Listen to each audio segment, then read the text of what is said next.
For over 26 years now, the name Final Fantasy has been associated with epic stories, fantastic graphical achievements, and excellent combat systems in the RPG genre. That's only the numbered versions you've heard about. Like any other company with a successful title, Square Enix is liable to experiment a little with its story franchise.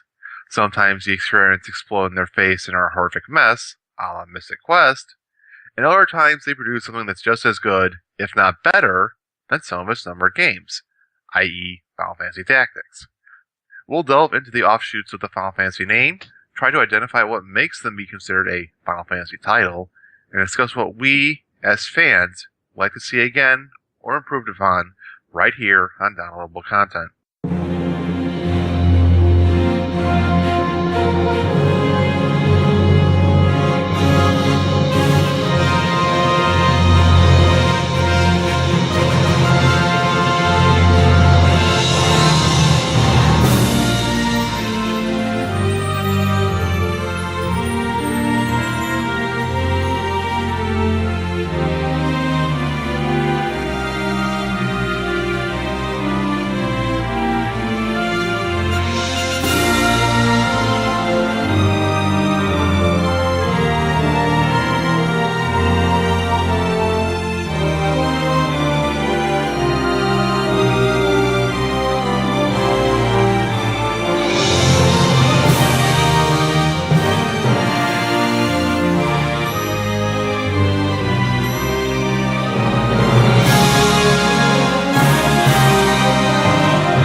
I'm Brian, and you just heard Ron reading off the intro, and with me on this episode we have Reid.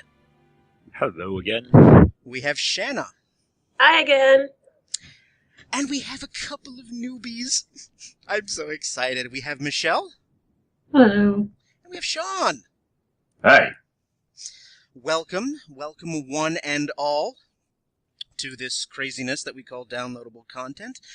It's a unique episode. We are expanding the Final Fantasy series of episodes into a fifth and final episode per fan request.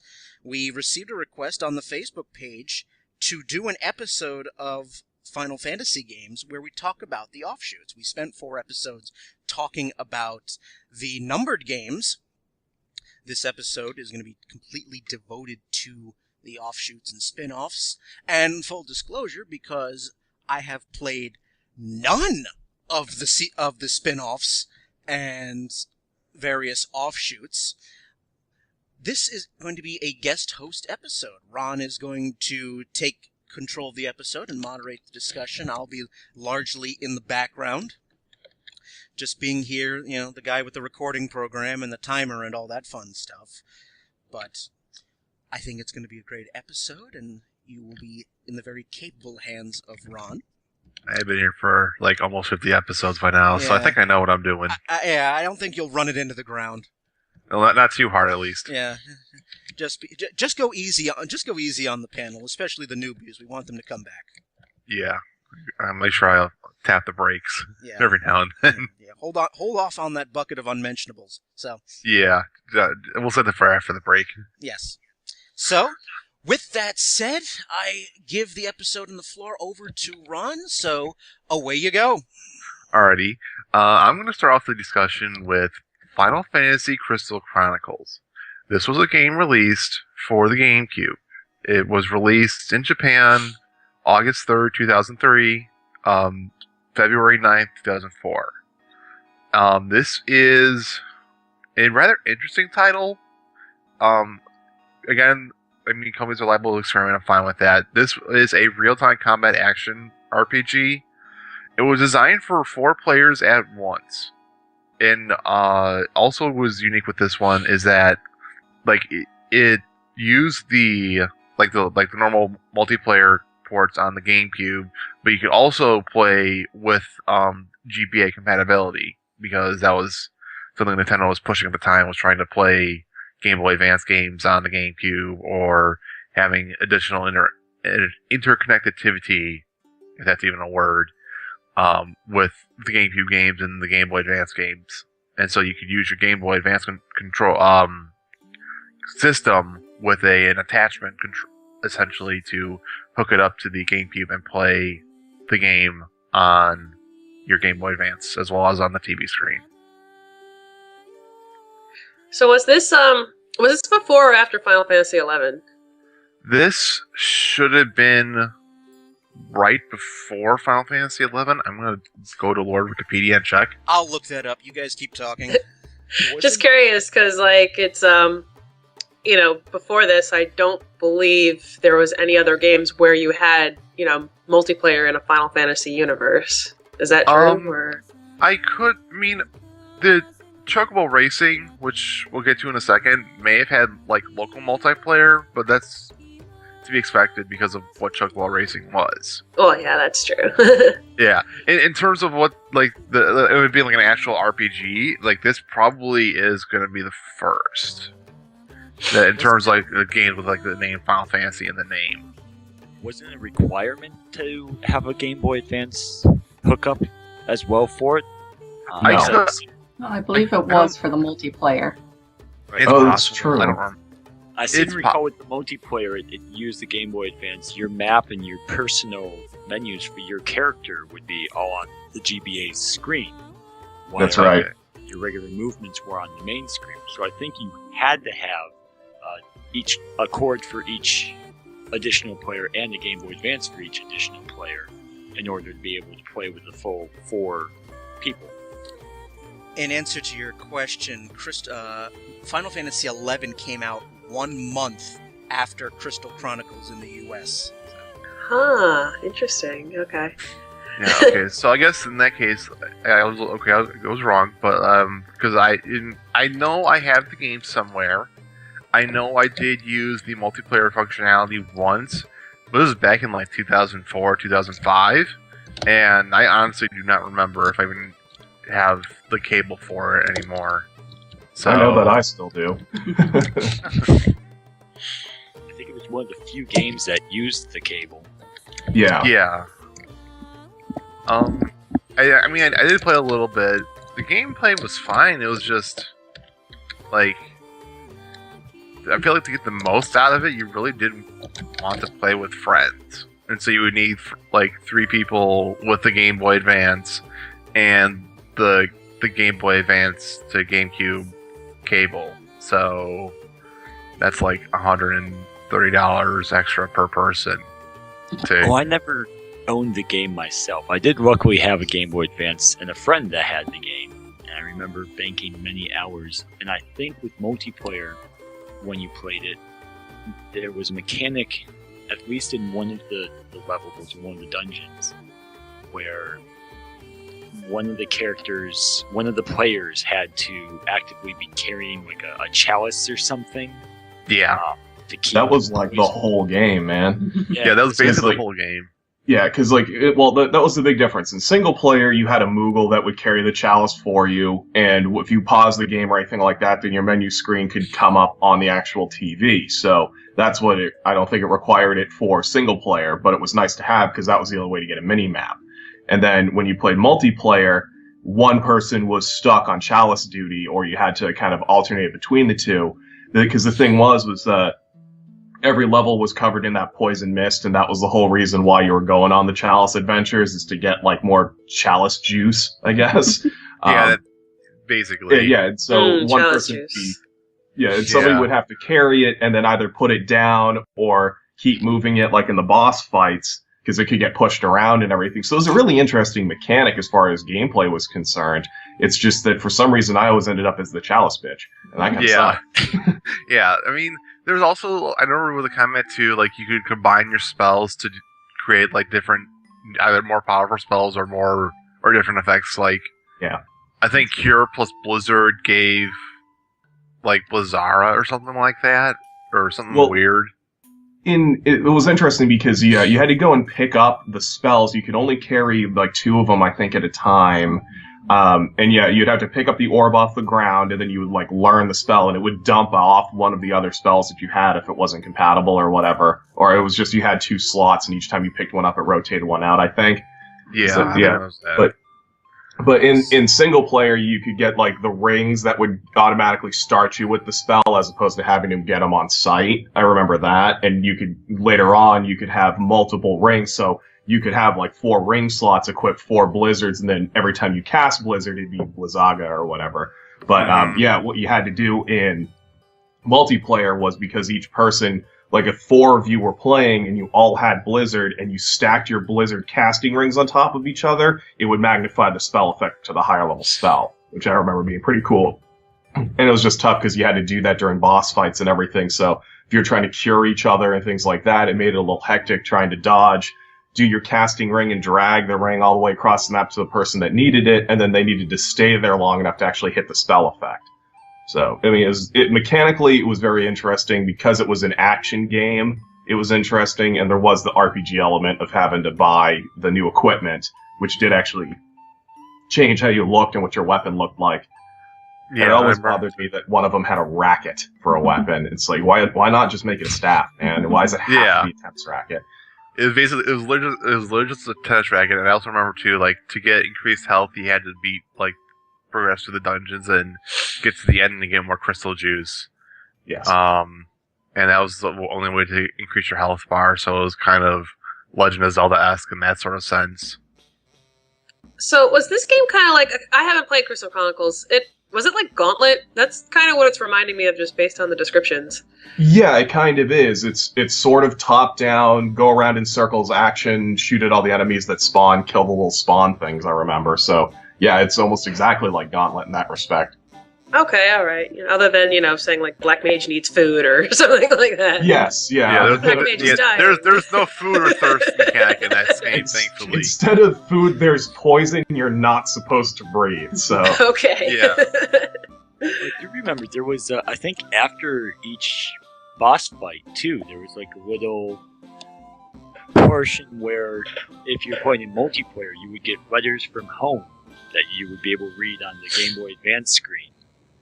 That would just be some little rough text thing to kind of let everybody ready up, I think, for the next dungeon. Does anybody remember that, or am I crazy? No, you're right. It was also in single player too, where you would get letters from home saying like, "Oh, you're doing a great job getting more crystal juice for not just us and helping out other people as well in the crystal juice caravan, because this is an actual thing in this world." But you would also get, because also like what you do is like you would sell things in the dungeon to the town, and either it would help the town out, or like in return they would get you better equipment, and like they'd send you letters like, "Oh, thank you very much for selling me this pelt of like coral skin. Now I can make this like fur coat jacket for my wife," or something like that. Was that also how you got better tiers of equipment in town, by selling off, like, the boss skin? I think so. It's been a while. Yeah, it's been a long time. I could be wrong. It's possible. But, I mean, it was a fine game. It was just, I think it could have been done a little better. I mean, like, the fact that you need, I think you were right, like, you do need the Game Boy Advance cable. Like, that's not particularly easy on people, whereas it's a little bit easier just to bring along like a GameCube controller, and like your memory card with your character data on or something like that. Well, I think that they kind of designed the whole game around it, and I mean, most of the consoles do that even now with like the Vita and PS4 and everything. We're still kind of in that mode where they're trying to make you buy everything, and the only company that's done that successfully so far is Apple. Yeah. So I think, but like the way that they designed the game was interesting in that respect, because all of the action took place anywhere on the screen at one time. So even if you had 4 just, let's say, regular Game Boy controllers, the way the game was designed, if anybody paused the game to look at their menu screen or anything like that, you would essentially lose a quarter of the screen for their menu, but that would be where you might not be standing. So, it was interesting that, just the fact that they designed the whole game to be localized to your controller prior to Dreamcast, and, like that kind of thing going on, But yeah, I mean, yeah, it was a fun game. It was interesting. and it was a good start. I don't think that it was by any means like an excellent example of a new Final Fantasy universe, which I don't think they've used that world except in other Crystal Chronicles games. Do you know? Yeah, they have another game which I didn't have on the list, but it's essentially like a quote-unquote sequel, Crystal Bearers, which is based upon the same world, but like in the far-flung future of 1,000 years, where everything's almost exactly the same.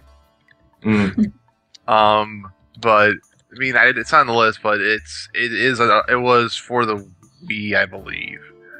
Well, I would wonder how far technologically you could advance when you need crystal juice to power the don't breathe poison sphere. So yeah, well, at the end of the game, slight spoiler here, you do defeat the thing that's making all the poison mist.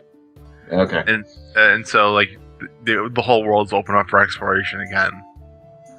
And like 1,000 years in the future, I guess like there is some technology. You have like a Garlean Empire type thing going on, and they're trying to stop the use of the crystals because apparently, they're trying to stop use of magic because apparently magic is bad, but using crystals would basically make magic as good. Oh, okay. Because why not? All right. Exactly. That makes perfect sense. Sure. Mm-hmm. But the next game, we're going to smooth succession a little bit further back in time. We're going to go to Chocobo Racing. This is a game for the PlayStation 1. Came out March 18th, 1999 in Japan, August 10th of the same year for the US. I did not play this one, but from what Wikipedia has told me about, this game is basically a kart racer, similar to Mario Kart, with some slight story elements related to the game. Well, technically, I mean, you also had, that was also part of Final Fantasy VII. You would go to the Golden Saucer and you had chocobo races, so is it kind of a continuation of the same thing? Well, I thought that the chocobos were driving the carts, though. Oh, the chocobos were driving the carts? Yeah. Like, the chocobo racing as in, I'm not running for the man anymore, you can't enslave me. Go-kart. This is nothing new, though. I mean, every major franchise ends up with some manner of racing game, it seems. Well, I think it's the cash grab mentality. Racing games probably at the time were very popular where Mario Kart was doing really well, and then the Square guys were just like, hey, why not make the chocobos drive the carts? People like kart racing and they like chocobos. Crash Bandicoot had that too. There was a Crash Bandicoot racing kart racer at the same time. That's just when that was booming. Yeah. Diddy Kong, for fuck's sake, has Diddy his own Kong. racing game. And actually, the Diddy Kong racing games were pretty good, but that's not the topic, so I won't go any further than that. Exactly. Yeah, I think Chocobo Racing, from my memory, was a pretty standard formula kart racer. You would get power-ups. You had really kind of generic, sort of themed Final Fantasy backgrounds for it. And it was mostly, I think, like random, obscure Final Fantasy characters. No named characters, but like mostly villains or monsters. And there might have been Black Mage, but I think that was it for your selection. Yeah, and I know each card had like a particular ability. For example, Chocobo had this boost ability where you get essentially what's like the mushroom power up ability, like a cooldown, and then you had Mog, the Moogle, who could flap, which would literally just raise his card up off the ground a little bit.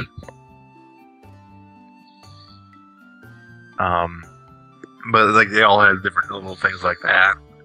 It was also interesting because if you went to the story mode and beat the story mode, at the end of it, at least according to Wikipedia, you could design a card of your own and have that card be used by Chocobo, a couple of the main cast, and Bahamut, who was also in the game. Oh, that's rich. But how the fuck do you squeeze Bahamut into a cart? The same way you squeeze Bowser into a cart, very, very carefully. Has to be cantilevered into the cart. Well, if it is truly a being of pure magical potential, they can just keep changing sizes, like Dr. Manhattan in Watchmen. Today, Bahamut is the all-powerful god of destruction. Today, he's driving a go-kart. Must be a day off. Yeah. This is how he spends. This is how he spends. He relaxes by kart racing and jumping a chocobo off the tracks. Yeah. Well, aside from the occasional summons, he hasn't really had to worry about much since Bahamut Lagoon, so... I believe it was the comic RPG World that actually went over what would happen if you summoned a summon while they were doing something important, like one of them was in the shower. So he shows up with a towel around him, and he's like, what the hell, man? Yeah. To continue on with the Chocobo cuteness, we have Final Fantasy Fables Chocobo Tales. This is a game for Nintendo DS. Came out December 14th, 2006 in Japan, April 3rd, 2007 in North America. This was probably just another company experimenting with the DS at the time because 2 screens, oh my god, what the hell are we going to do? This was an action-adventure card battle game. The card battle games. I was going to say, Shanna, I mean, you have to be all over this game. I mean, it's cute, it's fluffy, But I hate card battle games. I mean, I'm just saying this as a person who is a huge Kingdom Hearts fan and could not stand Shanna Memories. So I can't do the card battle game thing, but that's me. Well, I think I had the same problem, but Michelle liked Chain of Memories because you figured out the card battle system, didn't you? Yeah. Okay. I figured it out, but it was just still like, I just wanted to rip my hair out the whole time I was playing. I was like, I can't do it. I can't do it. We'll but have to talk about Rechain later. Actually, the only way I got through actually playing that game, because I wanted to see what happened in the story, was I watched a Let's Play, or it might have even been a speed run of the game. So I watched somebody basically beat the game for me for 4 hours just to see what happened, because I couldn't play it. I just couldn't do it. Yeah. But I mean, this is just another title where, like, they're just experimenting, and because it's new technology, why the hell not? Was the major mechanic in 8 a card battle game? That wasn't. That was just like a side point. The side quest thing? Well, actually, it wasn't. I thought there was one in, like, 10.2 that was... Oh, no, I'm thinking of something different. Never mind. That was the math one that you had to do. Okay. No, sorry. Don't want math in my video games. Yeah, that's what I said. Yeah, we want to see large numbers killing monsters, not large numbers killing my brain. Yeah, the only math I want to see in my games is subtraction from their total health pool. Yeah, but I mean, I really don't know too much about this. Like, even Wikipedia is kind of like, I got nothing. So basically, even Wikipedia didn't play it. Yeah, basically. Wikipedia's entry on Chocobo Tales is basically like, yeah, this game existed. And I'm sorry? Yeah. Did the game actually come out stateside, or was it just the Japanese It one? was stateside, April 3rd. 2007 came out. It came out everywhere, by 2007, so... I'm not the only person that noticed that buying a DS game was kind of like, if you're old enough to remember this, going into a video store and renting a console game off the wall. You really did not know what you were going to get until you got home and tried it. Yeah, that's very true. Yeah, like that. It's like Russian roulette, but in the case of DS games, it's $30 a pop Russian roulette. It's So I'm not surprised that somebody was just like, they look at the back, they see card game, and they're like, and next. No, exactly. You're basically like, I like this game's cover art. Let me take it home. Like, that's exactly how it is. Yeah. And then another title in the Final Fantasy Fables line, go figure they have a line now, is Chocobo's Dungeon. This was released for the Wii. Came out December 13th, 2007 Japan, July 8th, 2008 in North America. Again, Wikipedia's coverage of this one is not too great. What I read about it is that it's a rather bland RPG based around dungeon crawls and randomly generated dungeons. You are a human, I don't remember his name, and you are a Chocobo by the name of Chocobo. Original. Really? I'm so enthralled enthralled right now. Please continue. I mean, there was a little bit of plot to it. Wikipedia does mention a bit of the plot. But I mean, I tried reading up more on like the gameplay or what. And I just got like randomly generated dungeons, and it was basic RPG mechanics. So the way that you said that is kind of like saying a Justin Bieber song includes music. Yeah, that was. I kind of feel like stung by you just mentioning that. Yeah, apparently there is a plot in this game. I mean, when it talks about a dungeon crawler, I mean, that sounds like something that I would say, all right, let me give it a try because I love dungeon crawlers. But, I mean, I'm guessing by the general tone of the kind of group here is that nobody bothered to play this one either. Yeah. Well, I don't want to shock anybody, but the name of the human treasure hunter is Sid. Yeah. Blew my mind. That kind of feels like a cop-out. That's like the only two guys that live in town being Biggs and Wedge. Yeah. They're kind of the Bert and Ernie of the Final Fantasy series. Yeah. Although there's a masked Moogle, there's a masked Moogle in the game. A masked Moogle? Yes. That sounds So adorable. you can't tell it's a Moogle, or you can't tell which one it is. You can't tell which one it so is. Interested in this game that I just went on eBay and bought it for $1. So I'm really excited to get it. I hope it comes with a 99-cent return. You know. I don't even think that covers shipping. Shipping was free. It was free shipping, so I spent $1 on the game. Oh, okay. So at I'm least you got a excited game. for this. At least you have a nice coaster now. That must be the minimum you can put something up on eBay for, dude. I want to see what Sid and Chocobo have in their plot-filled adventure. You let us know how that turns out if you survive. Yeah. I'm gonna get a crazy text message in about a week now. Just all caps. Yeah, may the rats eat your eyes, coming from Reid. I don't know what's real anymore. Yeah. So we're gonna move on to something that some more people probably have known and or played. We're gonna move on to the spin-off games that are in the Final Fantasy VII umbrella. This is Dirge of Cerberus for the PlayStation 2, Crisis Core for the PlayStation Portable, and the Before Crisis games that were on the cell phones in Japan only. Before you progress further with that, I just want to insert one point of rage. Go ahead. Can Square get off its fucking ass and remake Final Fantasy VII already? Thank you! Enough with the fucking cock teases of, oh, we're gonna give Lightning a cloud costume. You have the technology, make the fucking game! Or Lightning in an Ares costume. Well, you know, they just re-released like an anti-alias version of 7 on PC on Steam.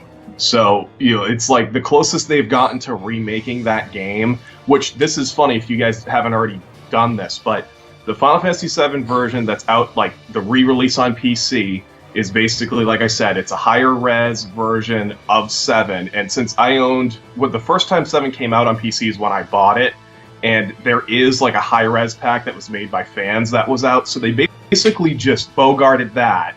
And then it also comes with a friggin' save game editor, which after I beat the game the first time is what I used when I said, you know what, I want to start the game at level 99 with everything maxed just to see the story again, and you know what, I also want to start with a maximized summon materia and MP restore on it, you know, like that kind of thing. So it actually comes with that in the retail. Okay, I'm done with my rage. Okay, Ron, continue. So it comes in God mode in retail? Yeah, it it's like, you know, mode. oh, are you having a tough time with this boss? Why not set yourself to level 99? Wow. But Dirge of Yeah, Cerberus... I would like a remade version as well that does not include Popeye animation style. I What are you believe talking about? Like, I love the animation style. I mean, Cloud does squat thrust every time he's excited. It's so great. And I'm fine with that. I don't want that to change. I'm just saying that the fact that it looks like everybody has 2 massive tumors on their forearms gets kind of distracting after a while. I know. Also, the one thing I learned about Final Fantasy VII is that you only have to jump one way, and you can actually will yourself any distance. Wow. Okay, Ron, you can So- go. Okay, for Dirge of Cerberus, it came out in Japan January 26, 2006. North America, August 15th of the same year. EU and Australia got it in November of 2006. This is based, if you're following the Final Fantasy story, Final Fantasy VII story, for as convoluted as this comes after the movie. If my memory of the plot and reading Wikipedia is right, if anyone can correct me on that. This is Dirge Cerberus. Yes. Okay, I'll look that up for you. Let's see. The game actually begins during the climax of Final Fantasy VII. Okay. Oh. 'Cause isn't Advent Children like supposed to take place 2 years Yes, after? Advent Children takes place 2 years after Final Fantasy VII. Dirge of Cerberus takes place during the end. It starts at the end of Final Fantasy VII. Yeah, Okay. I'm reading the story plot now, and it's like, Then it jumps Like- 3 years later. yeah. So this is after Advent Children. Okay. So basically, for this game, after this little brief interlude in the beginning of it's Vincent and Yuffie trying to help evacuate Midgar before meteor crashes on top of it. Vincent is in the city of Calm, which was that an actual city? Was that the Yeah, Calm is the first city you go to when you leave Midgar. Okay, thank you. Okay, so he's in Calm, just chilling out, relaxing, and I saw myself want to make a terrible joke. Hang on a second. I'm trying to be serious I here. felt it coming, and I said it in my head. But he's attacked by a bunch of terrorist soldiers. Reeves is from the Turks, right? Yeah, he was the one that had goggles or sunglasses all the time. He doesn't Wasn't he the guy that was controlling Kate Sith? That's what I was gonna say. Yeah, I thought he was. It might be essentially K-Sith, but Reeve shows up, helps out Vincent get away, finds out that this is a group called Deep Ground, which was a paramilitary organization created by Shinra as genetically enhanced super soldiers, because we all know how well genetically enhanced super soldiers work out for Shinra. Yeah, exactly. Whatever do you mean? Well, it didn't work last time. Let's just do exactly the same thing again. There's no way it could go wrong twice. Right? That's kind of basically what they did. They're looking for something called proto-materia. Which has been hijacked by the Proto-Men. Yeah, exactly. but it is something that they're using that they want to control something called Omega. As you progress through the story, you find out Omega is actually another weapon, which is the guardian forces of the planet, and Omega is meant to be that. This is Omega is basically the oh shit I need to run away button for the live stream, where once enough people have died on the planet, Omega is supposed to show up, absorb the rest of the live stream, and fly off into a different planet and leave the rest of the people on the Earth to die. Yeah, it basically buggers off Final Fantasy VII and shows up in Xenosaga. Basically. And that I guess Vincent got the Chaos Gene because of all the side quest stuff with him from Lucretia and from Final Fantasy VII, which you could find out, and somehow the Chaos Gene is able to stop or fight off Omega, and so he's going to go on his quest to figure out what the hell they're going on and potentially stop them, because he's the only one that has the ability to do so. Okay, so basically, if he uses his level 4 limit break, to go and defeat the final boss of the new game. Basically. Okay. Which is Limit Break is in the game too. There is because I broke it out this morning just to like refresh my memory, and I'm going through the tutorial. It's like, oh yeah, that's right. You can go back into Limit Break, and become the Galleon Beast. Yeah, become the Frankensteiner. Basically. Yeah. Now the gameplay is a third-person, like over-the-shoulder type of action-adventure game. I'm trying to figure out how I can best describe this to people who haven't played it. I guess you could call it like a third-person shooter. Yeah, basically. You're not. You see him, and you're following Vincent's on your screen, but it's point and shoot, and a little bit of physical attacks too. But yeah, it's probably the best way to describe it is like the third-person over-the-shoulder shooter, which is definitely not something that Square Enix has done before. So, and you can tell when you put the game into your system. Yeah. Because like I said, I broke it out this morning, and then I kind of within probably about half an hour, because that's about all I gave it, I remembered why it's been sitting on my shelf for the past 5 years. Yeah, it wasn't that. Rolls pretty bad. It has certain potential. There's, you can equip yourself with certain, like a long barrel for your gun, a short barrel for your gun, whatever. So there's a little bit of that customization that you get with RPGs. But, I found myself shooting, all over the place before actually hitting my target. And I'm not great at shooting games anyway, but I'm not that bad. It was just there is a lockout feature in the game, too, and the lockout feature is still pretty terrible. Yeah. It kind of felt like they took half the fighting mechanic from Devil May Cry and slapped it into the game. They kind of did that. This is another issue where I don't mind experimentation, but you probably could have done a little bit better. If you're gonna do experimentation, try to do it right, at least mechanics wise. You could have just copied and pasted Devil May Cry gameplay mechanics onto this and just slapped some Final Fantasy paint on it, and people would have been fine with it. But they just didn't seem to do that. Well, everything about the game, it felt more like they were concerned about the design look of it, to get that really badassery look for Vincent and just the world around him. There was a lot of detail in that, but every gameplay mechanic in the game felt like it was coming up short. Oh, very much so. It was very cinema heavy.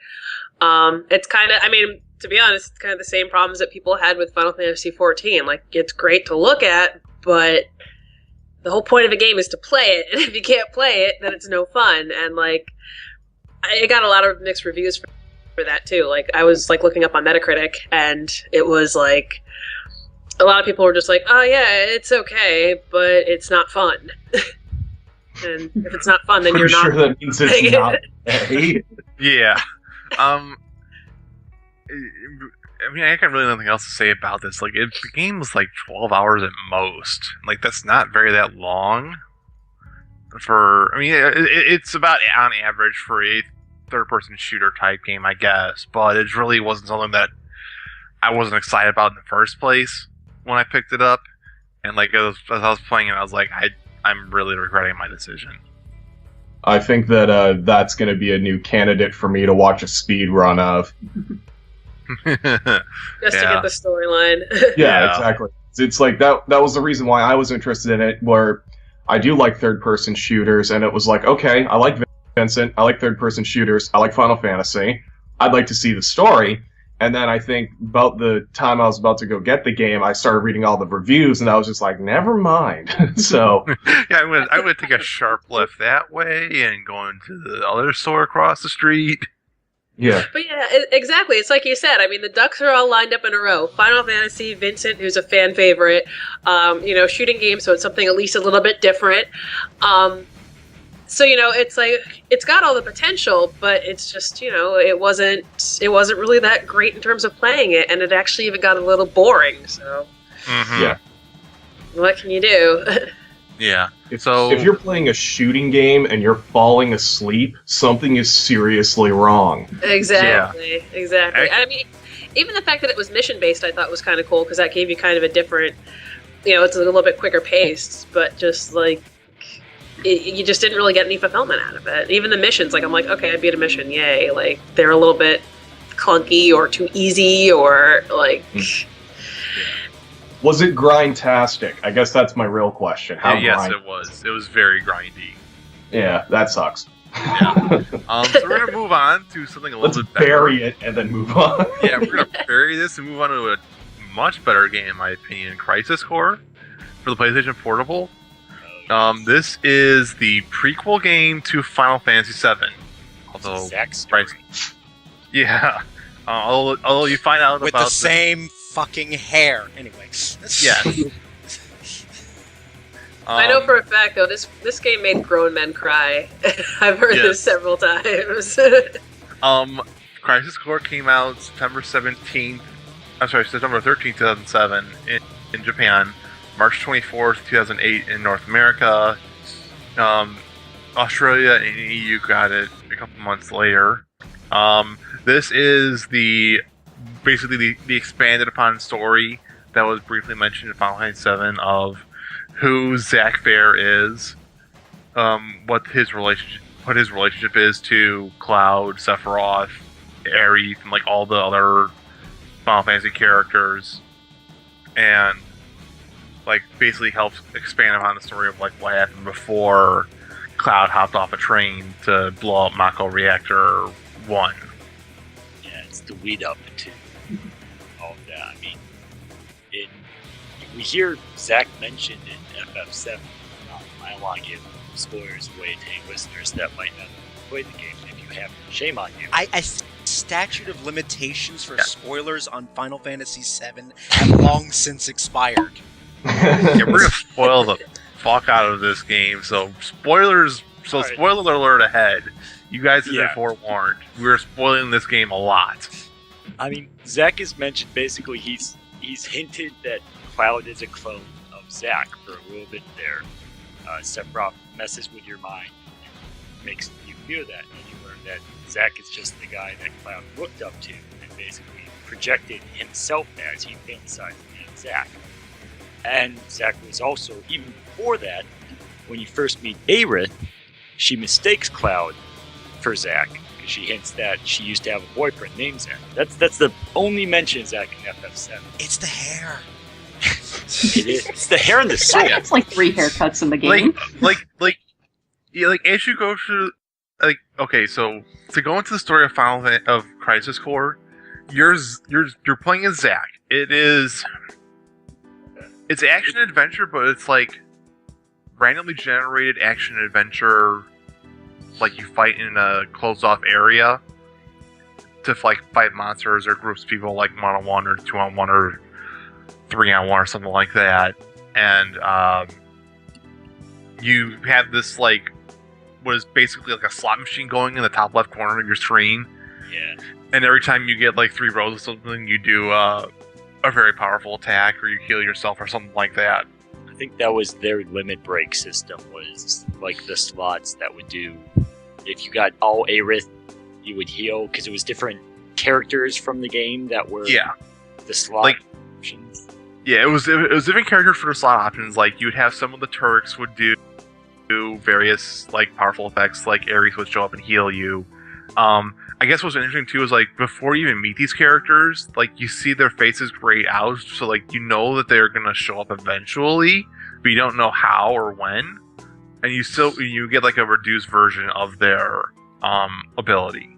Until you finally met them when they would actually, like, quote-unquote, unlock the full slot machine bar. The slot machine was also how you leveled up, and it was random summons that way, too. Yeah. Yep. It was a weird system. I never quite got the hang of the slot machine, but I like the real-time combat element of the game.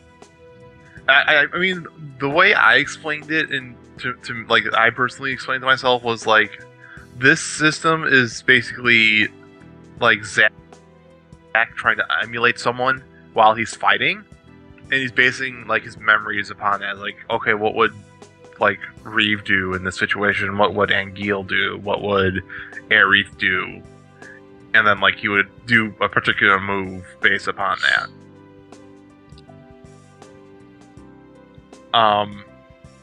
The story itself is actually kind of interesting. Basically, you find out that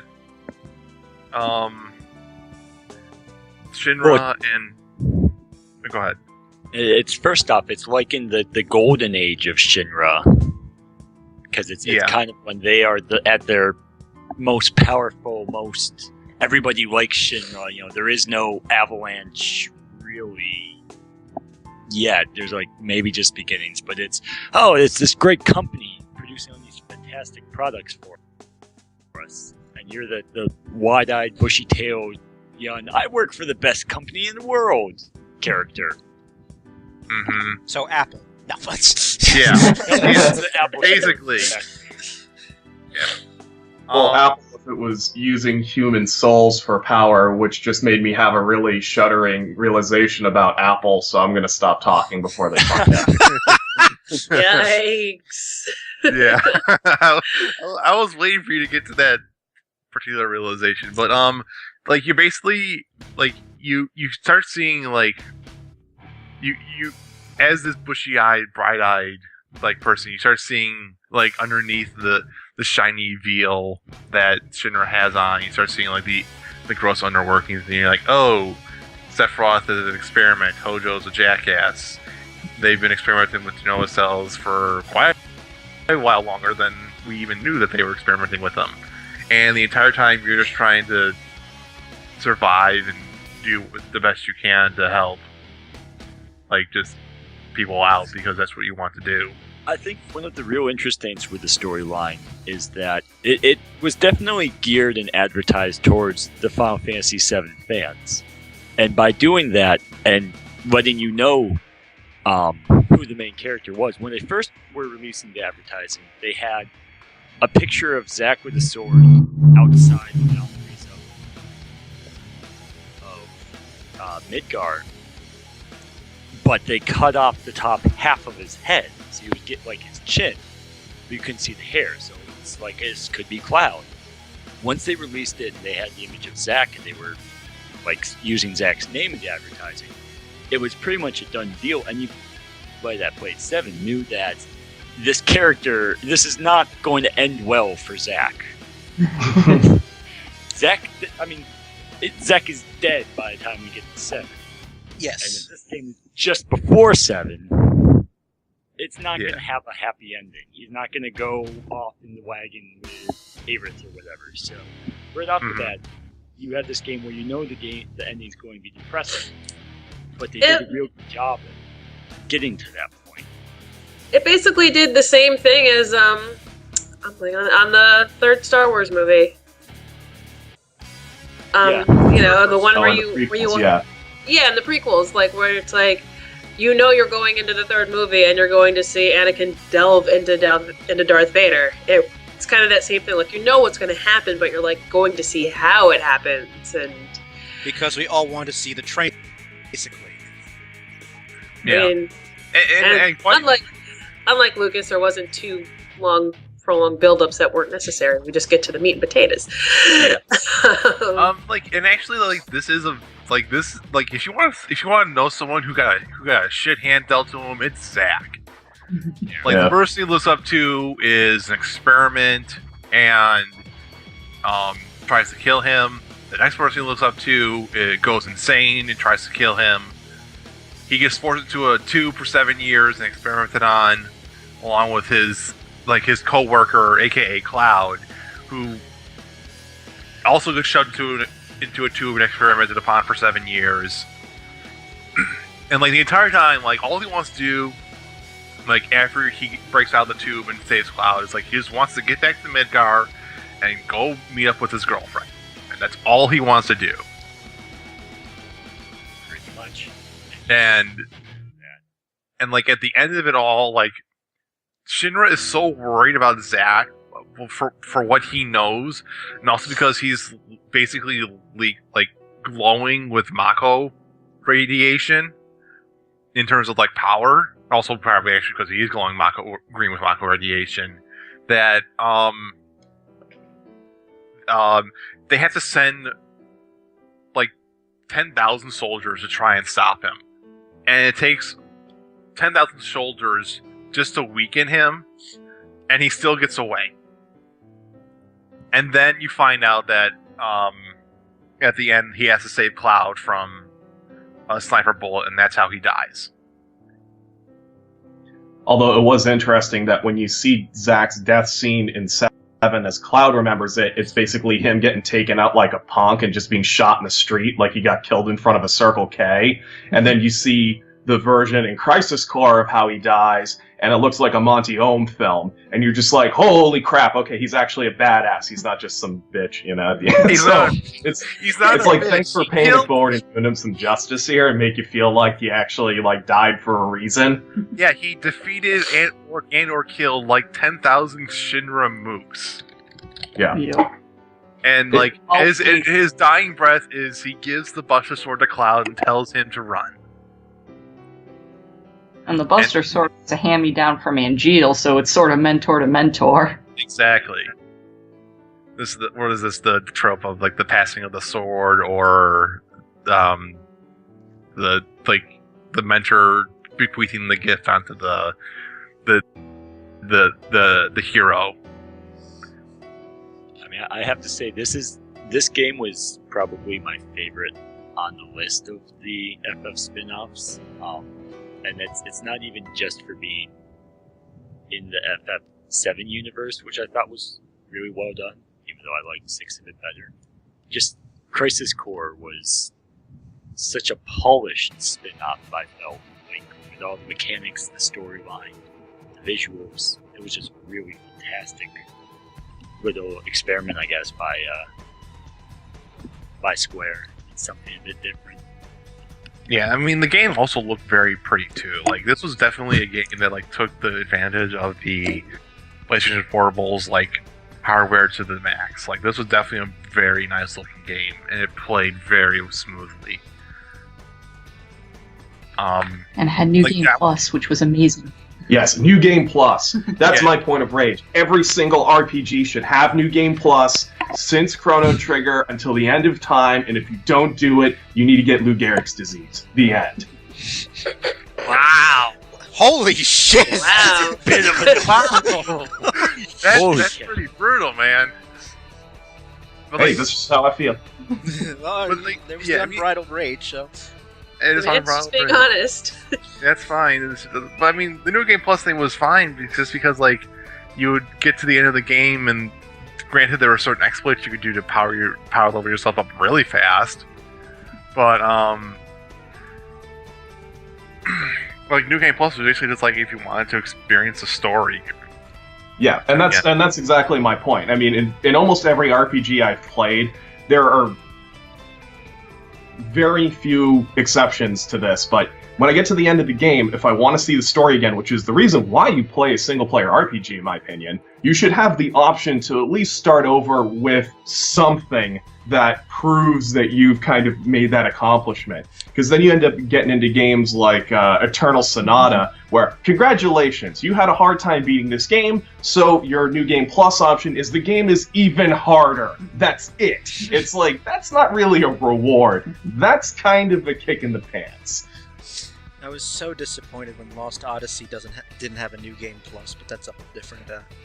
Yeah, and I'm the same way because I got to the end of Lost Odyssey for some reason believing there was one, so when I leveled everything and I got to the end and there wasn't, I was like, and returning it. And that was it. But anyway. Mm-hmm. Briefly mentioned right before Crisis, which quite literally occurs before Crisis Core. You're playing as some members of the Turks and you're trying to deal with... actually, before Crisis, you're dealing with members of Avalanche, like before Bear showed up, like Avalanche existed beforehand, and they're still trying to produce like terrorist attacks because they realize, hey, Mako Energy is actually the live stream. You guys are killing the planet. Can you stop killing the planet, please? And you kind of deal with like trying to stop Avalanche from like blowing up half the people. like or blowing ball Mako reactors and crap like that. I'm gonna move on to the. I'm gonna mention this game because it has Final Fantasy in its title. The game is called Final Fantasy Adventure. This was a game released on the Game Boy, June 8th, 1991 for Japan, November 1991 for North America. I'm only mentioning this because it's Final Fantasy in the name. Because in actuality, this is not a Final Fantasy game. This is Seiken Densetsu 1, which, for those who don't know, is the game which is the Secret of Mana series. So they basically did the same thing that Super Mario Brothers 2 is. They just took, what was it, Doki Doki Panic, and just slapped the name on and was like, here, Americans, bye. Yeah, basically, because they're not going to know the difference. It's got Final Fantasy on it. How are they going to know the difference? By playing it! But Yeah, no, by their playing opinion of American... I mean, their opinion of American gamers can be proved by Mystic Quest, so... Yeah, which we're moving on to now is Final Fantasy Mystic Quest, because, oh my god, you want to talk about the bottom of the barrel of bad games. Here's Final Fantasy Mystic Quest. Came out October 5th, 1992 in Japan, September 10th, 1993 for North America. Now, this is a game that, to my knowledge, has an RPG combat system similar to the Lunar series of games also released in this time. So, like, you see enemies on screen, you do attacks and things like that. But, I mean, that's, like, the only good thing about it I could compliment. Like, it's bad story, bad translation, the plot's terrible, and it's just like, Bad, I mean, yeah, it's bad gameplay, bad story, bad game. It's just bad. I mean, this is like, you know, that thing. It's like that really weird cousin that's done some things and now they're in jail. Like, that's what that is to the Final Fantasy series. The only person I know that's actually played it end to end is Craig, which, Brian, I think you know him.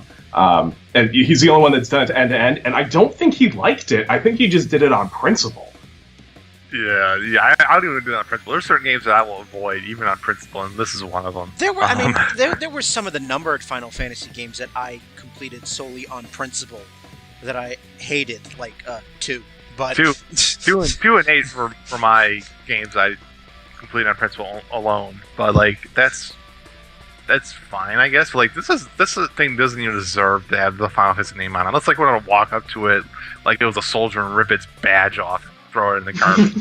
Get out of here, you're done. Funnily enough, though, I mean, just Mystic Quest, like on a review level, I mean, Nintendo Power, rest in peace, gave it a very odd score, 3.725 out of 5, and I'm like, what the? When did Nintendo Power must have gone through a phase where it was like Olympic style scoring? Now we're, I guess. I'm like, wait, places Who's on the a French review. judge on this panel? Yeah. So we're gonna move on past this. Yeah, I just want to mention one more thing. I want to give this before we bury time. this. Fine, you want to Yeah, mention one more thing? Go ahead. Yeah, let's mention one more thing before we bury this.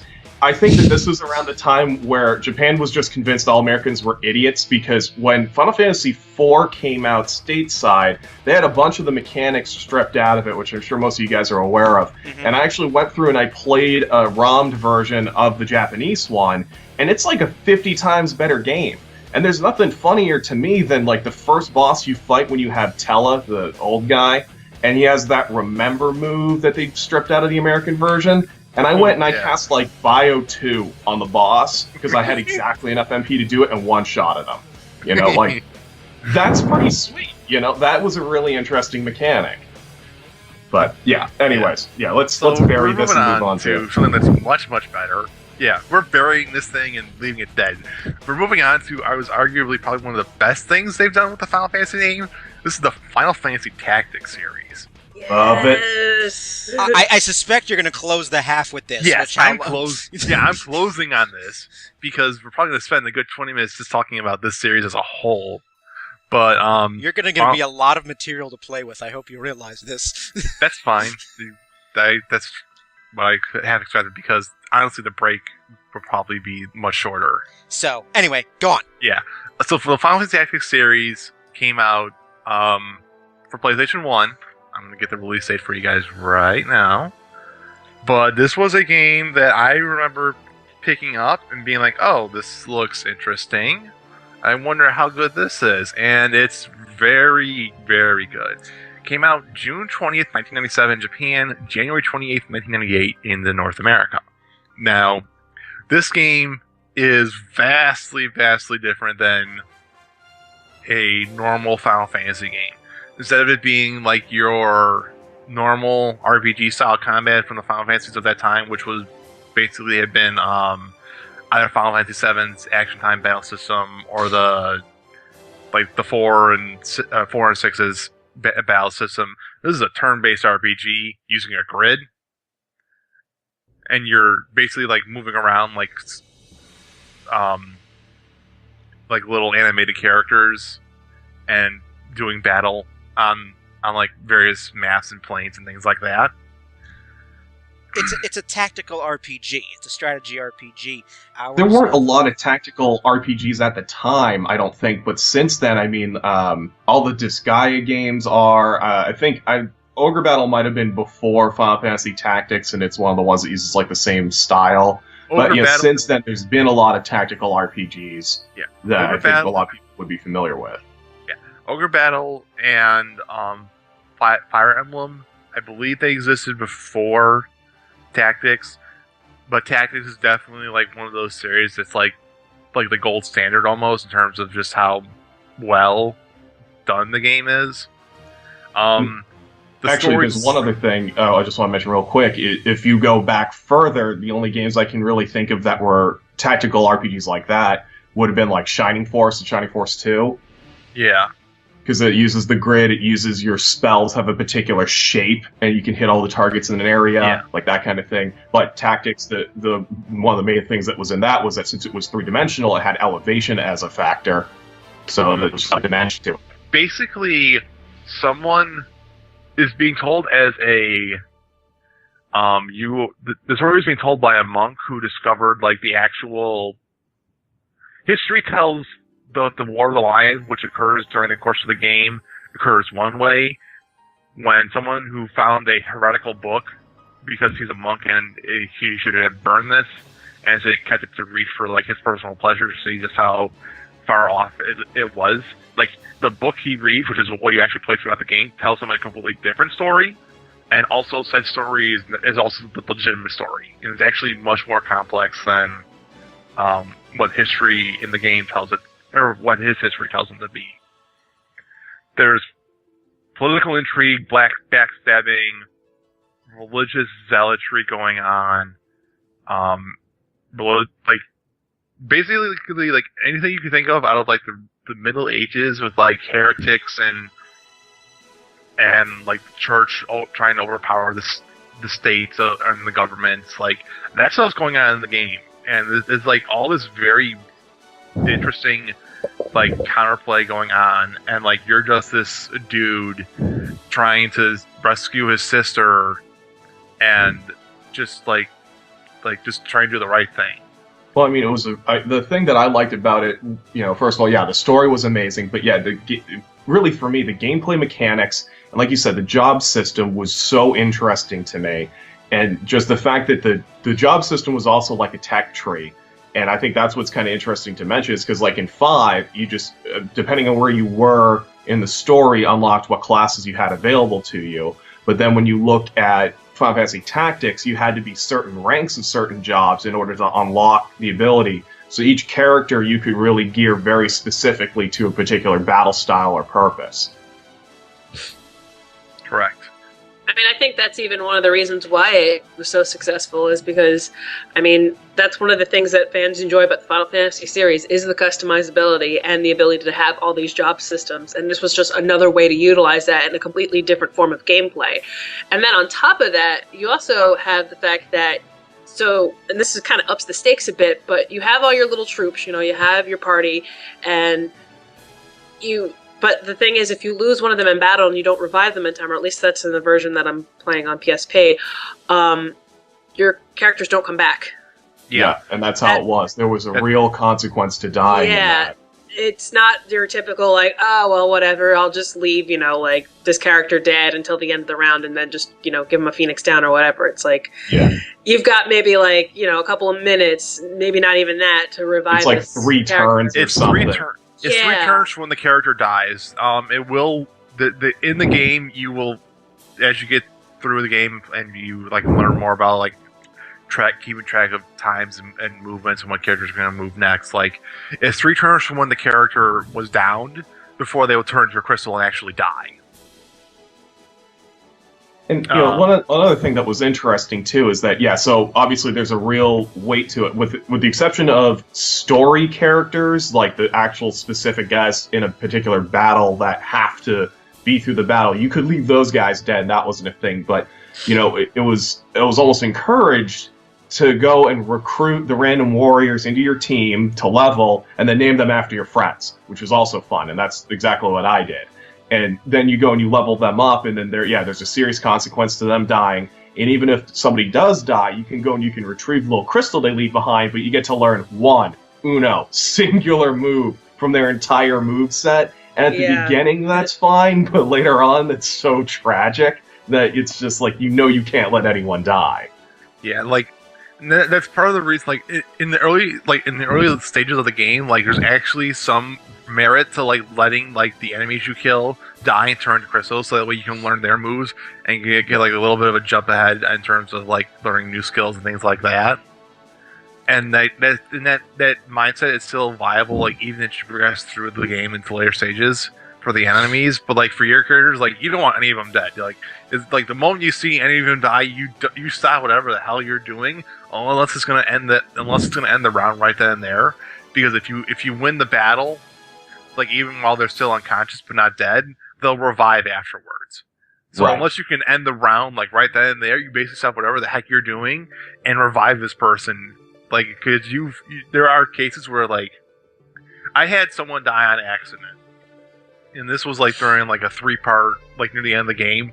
I had one of like the characters die on accident, and that was like someone I had since the beginning of the game, and like I literally stopped playing for like a full minute, went and reset the game and just to get him back, and I lost like 3 hours of progress just to get him back, because it was just like I can't beat the game with him dead because my other characters aren't strong enough. Yep. And one thing too, and this was one of the games where the thing that was interesting was that all the story battles were level locked, but the random encounters were not. So one of the things that I did very early on was I made it, I would guess, maybe 20, 30 minutes into the story, including the whole opening sequence. And you basically went between 2 towns with a random encounter in between them. And I just kept going back and forth, getting random encounters, until I leveled pretty much all of my characters to where I wanted them to be to beat the game, and then created a save file separate. So instead of needing a new game plus, I could just go load that and then start the game over, but be like max level. So, it was kind of a cool mechanic in that way, where I like it when the random battles are always challenging and no area is just trivialized when you have to go back through it. You know what I mean? Yeah, exactly. Yeah. Like, I mean, there are certain areas in the game too where like the difficulty level spiked. For example, there was a couple battles in Chapter 2 of the game where it's just like almost the entire map is locked off. You have like next to no money, and you're just like grinding out between like 2 areas, or like you can only go into one area, and you're stuck in this one map for potentially hours upon hours on end while you're trying to level up your party and get money to gear up to go and kill the story mission, which is like one step away from, like, you have a town, you have the random area, and then you have a story event to the left of the random area. And you're like walking back and forth for hours on end just to level up, because the difficulty level just spikes so much in that particular area. And again, I didn't have that problem because I had been psychotic and just lie down on my couch and then ground the hell out of that game, but I enjoyed it a lot, so it was a lot of fun still. Yeah. I also want to mention too that for Final Fantasy Tactics, at least for the PlayStation 1 version, they did a pretty poor job of translating it. So there's a lot of funny translation errors. In the PlayStation Portable port, which is what Shanna's going through right now, they translated it much better and also included it in like Old English compared to like the modern. It's very Shakespearean. It's very cool. Yes, and that wasn't in the PlayStation 1. So like if you want to play this game, I would recommend getting the port, because the port also has a couple little animated sequences that the game in the PlayStation 1 didn't really have. And it has a couple extra classes. Mm-hmm. The PSP version, the art design's beautiful. It's Yeah. there's like kind of, it almost looks like a brushed painting sort of thing, like the way the cutscenes are done. And I don't know, I love the style of this game. I think it's gorgeous.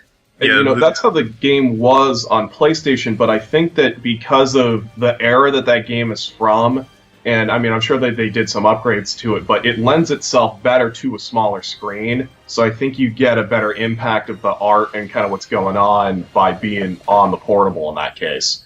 Exactly. Yeah, I can see that.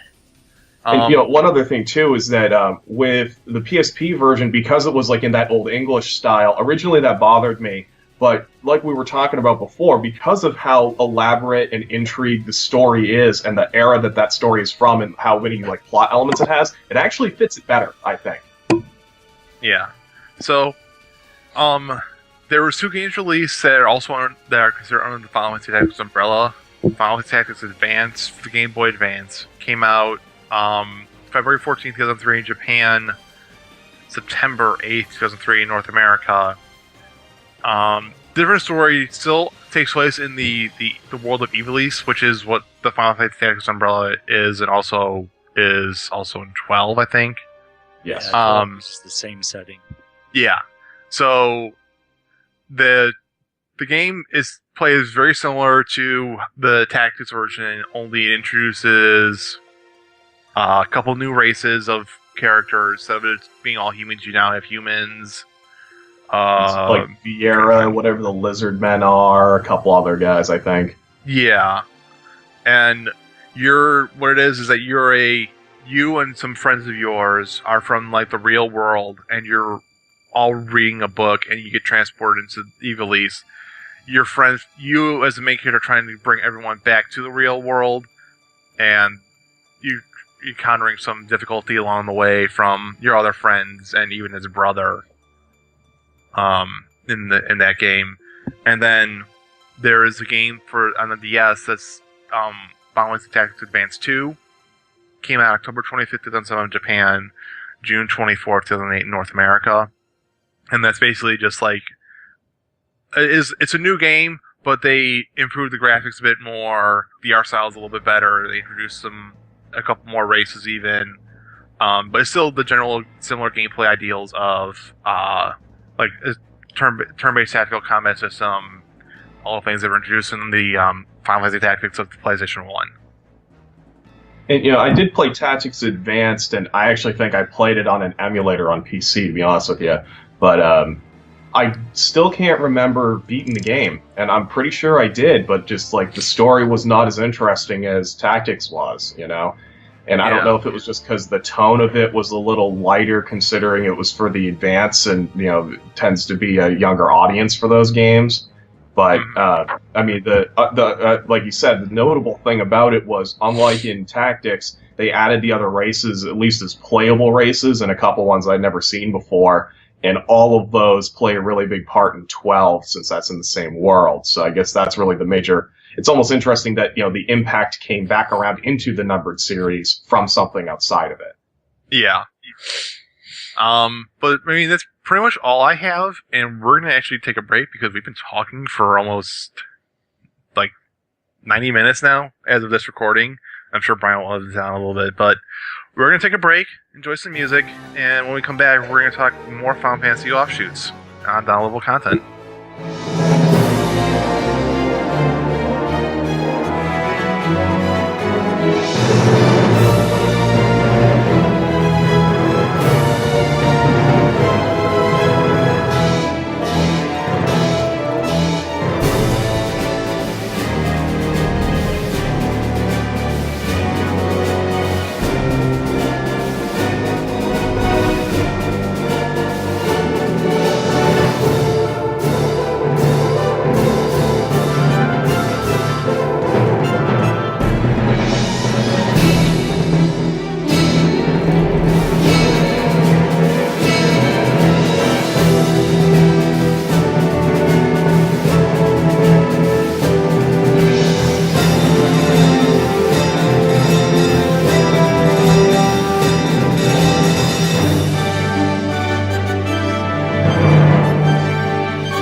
Welcome to the second half of Downloadable Content. I am still Ron, and I am still joined by Brian. Hey! Shanna. Hello. Michelle. Hello. Shawn. Howdy. And Reid. Hello. We are back for the second half. We spent a fair bit of time talking about some of the games in the first half. We're going to steer away from the games for the moment, though, and jump into other medias that Final Fantasy has been in. One of them actually is called Final Fantasy Legend of the Crystals. I don't know if any of you guys have heard about this. This is the first for me. It's this one. Okay. This, I actually did see this briefly. No, this was actually, this is not a game, this is actually an official animated video. It is based in the same world as Final Fantasy V, only several hundred years in the future. Oh, is there an evil tree in it as well? Possibly, we don't really Isn't this know. the anime where the guy has like a ridiculously oversized katana that'd be impossible to wield? You mean Cloud? No. No, and I don't even mean Sephiroth. Like, I just mean, like, for some reason his sword was just enormous, and to be able to draw it from the sheath would be, like, impossible. But I think that's what I'm thinking of, but... Yeah, I mean, this is definitely, like, something that, like... I think this is more so, like, just Square, like, licensing out the Final Fantasy name, and then, like, they just kind of had this happen. You repeated it? I just found it on YouTube, actually, in full in English. Yeah, And there's... I just read the first bit of scrolling text, and let's see. The Cosmic Calendar Year, Kara Yuga 1000 God Year, Planet R, attended by twin satellites, enjoys an abundance of majestic nature and a blue glowing ocean. Its prosperous existence is maintained by mystical crystals, blah, blah, blah, blah, blah. Anyways, yeah, this looks like it's the sound that you're hearing on our side of the microphone is my lips wrapping around a revolver. With glad heart that leaves you singing. Yeah, this is looking pretty gnarly. I don't know. Yeah, this was released March 21st, 1994, and went through July 21st, 1994. It was 4 episodes total. Yeah, okay, I did see it then. It wasn't any good. There you go. Cut, print, beautiful. Move on. Yeah, this is terrible. It's like an Case hour. closed. It's like an almost 2-hour anime film. Yeah. Yeah. I'm pretty sure that if it did come out in the 90s, then me and my buddy Craig probably rented it not knowing any better, and I'm glad that I blocked that out of my memory successfully. Yeah, like, this is definitely, from what I remember reading, this is definitely a weird, a weird anime. Like, even for the 90s, this is a pretty weird one. The 90s share of weird animes.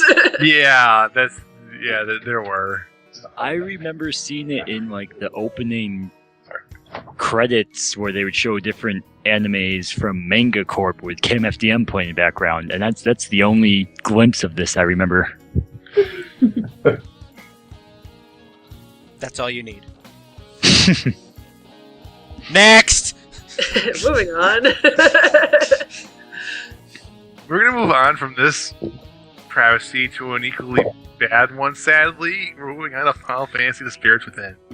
Brian, can you correct me? Did we talk about this at all in the movie episode?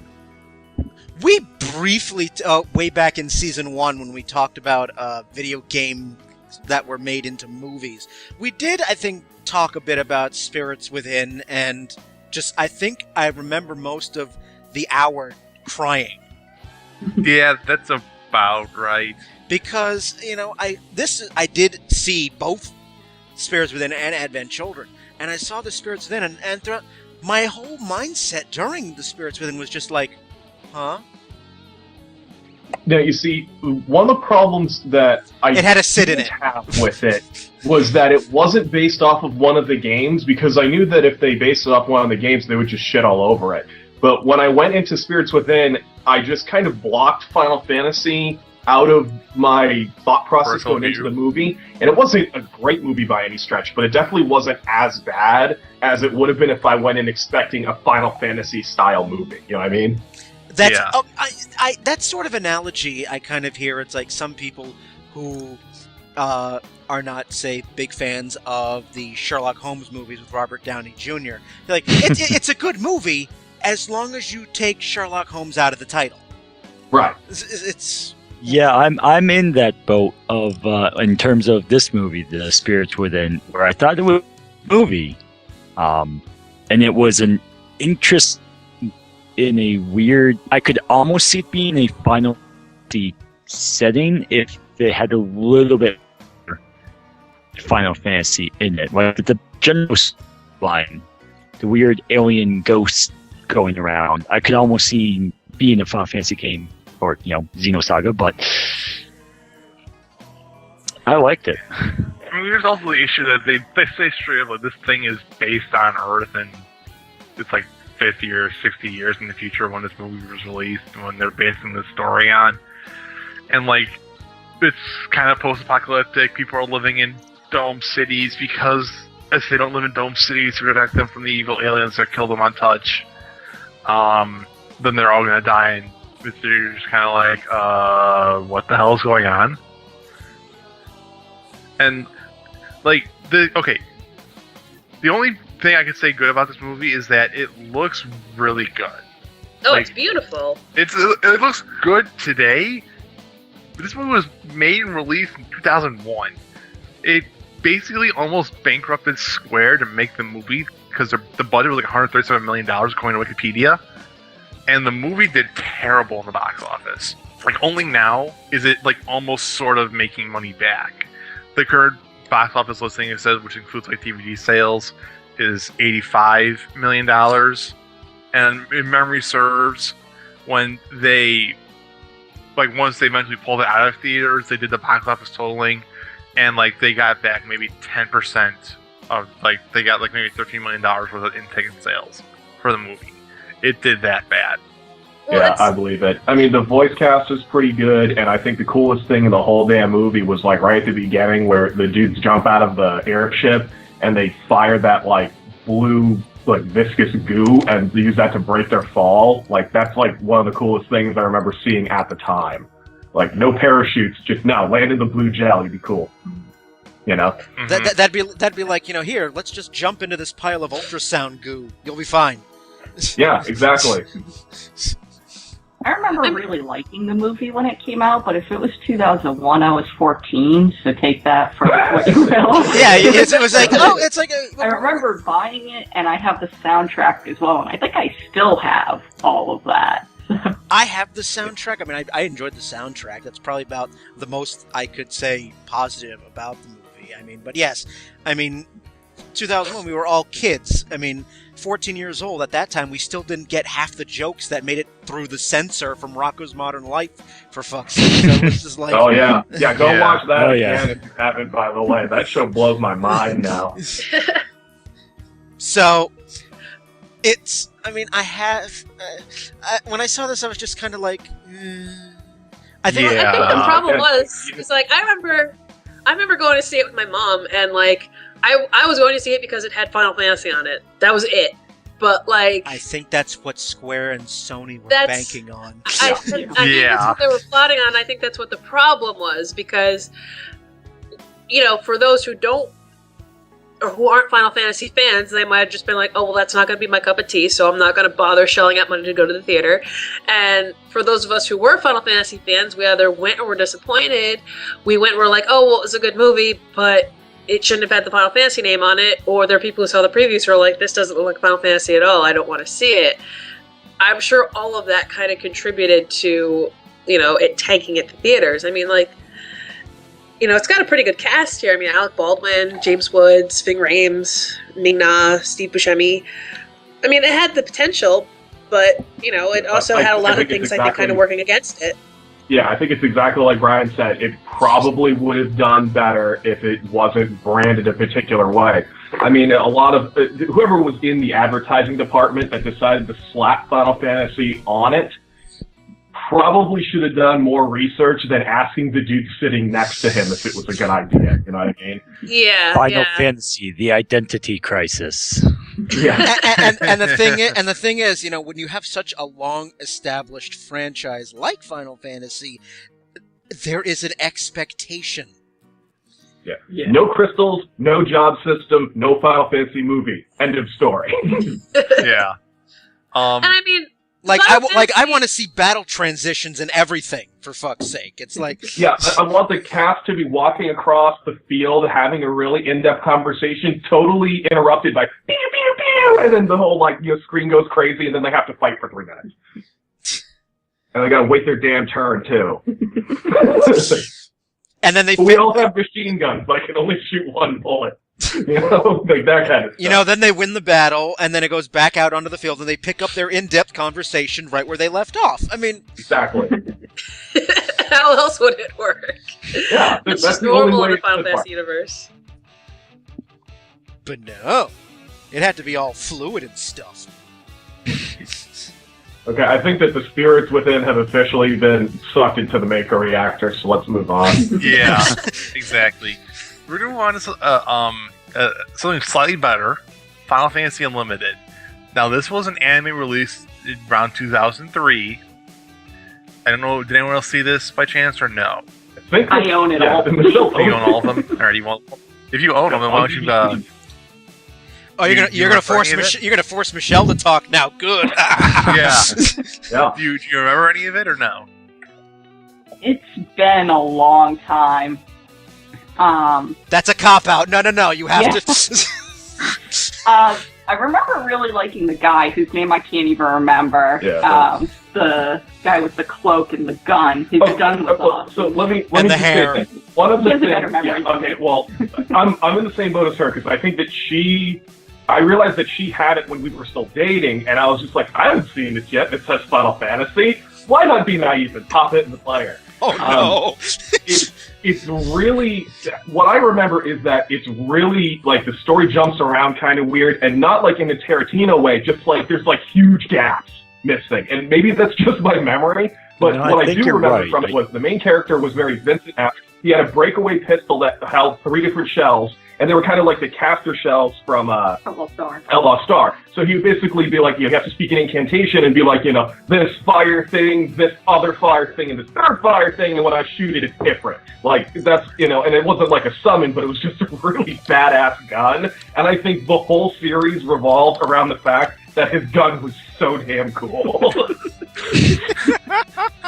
He's actually not. That's all I far remember off. from the show. I couldn't tell you any major plot points to the villain or anything, just that he was going around wailing on stuff with a really cool pistol. It might have been...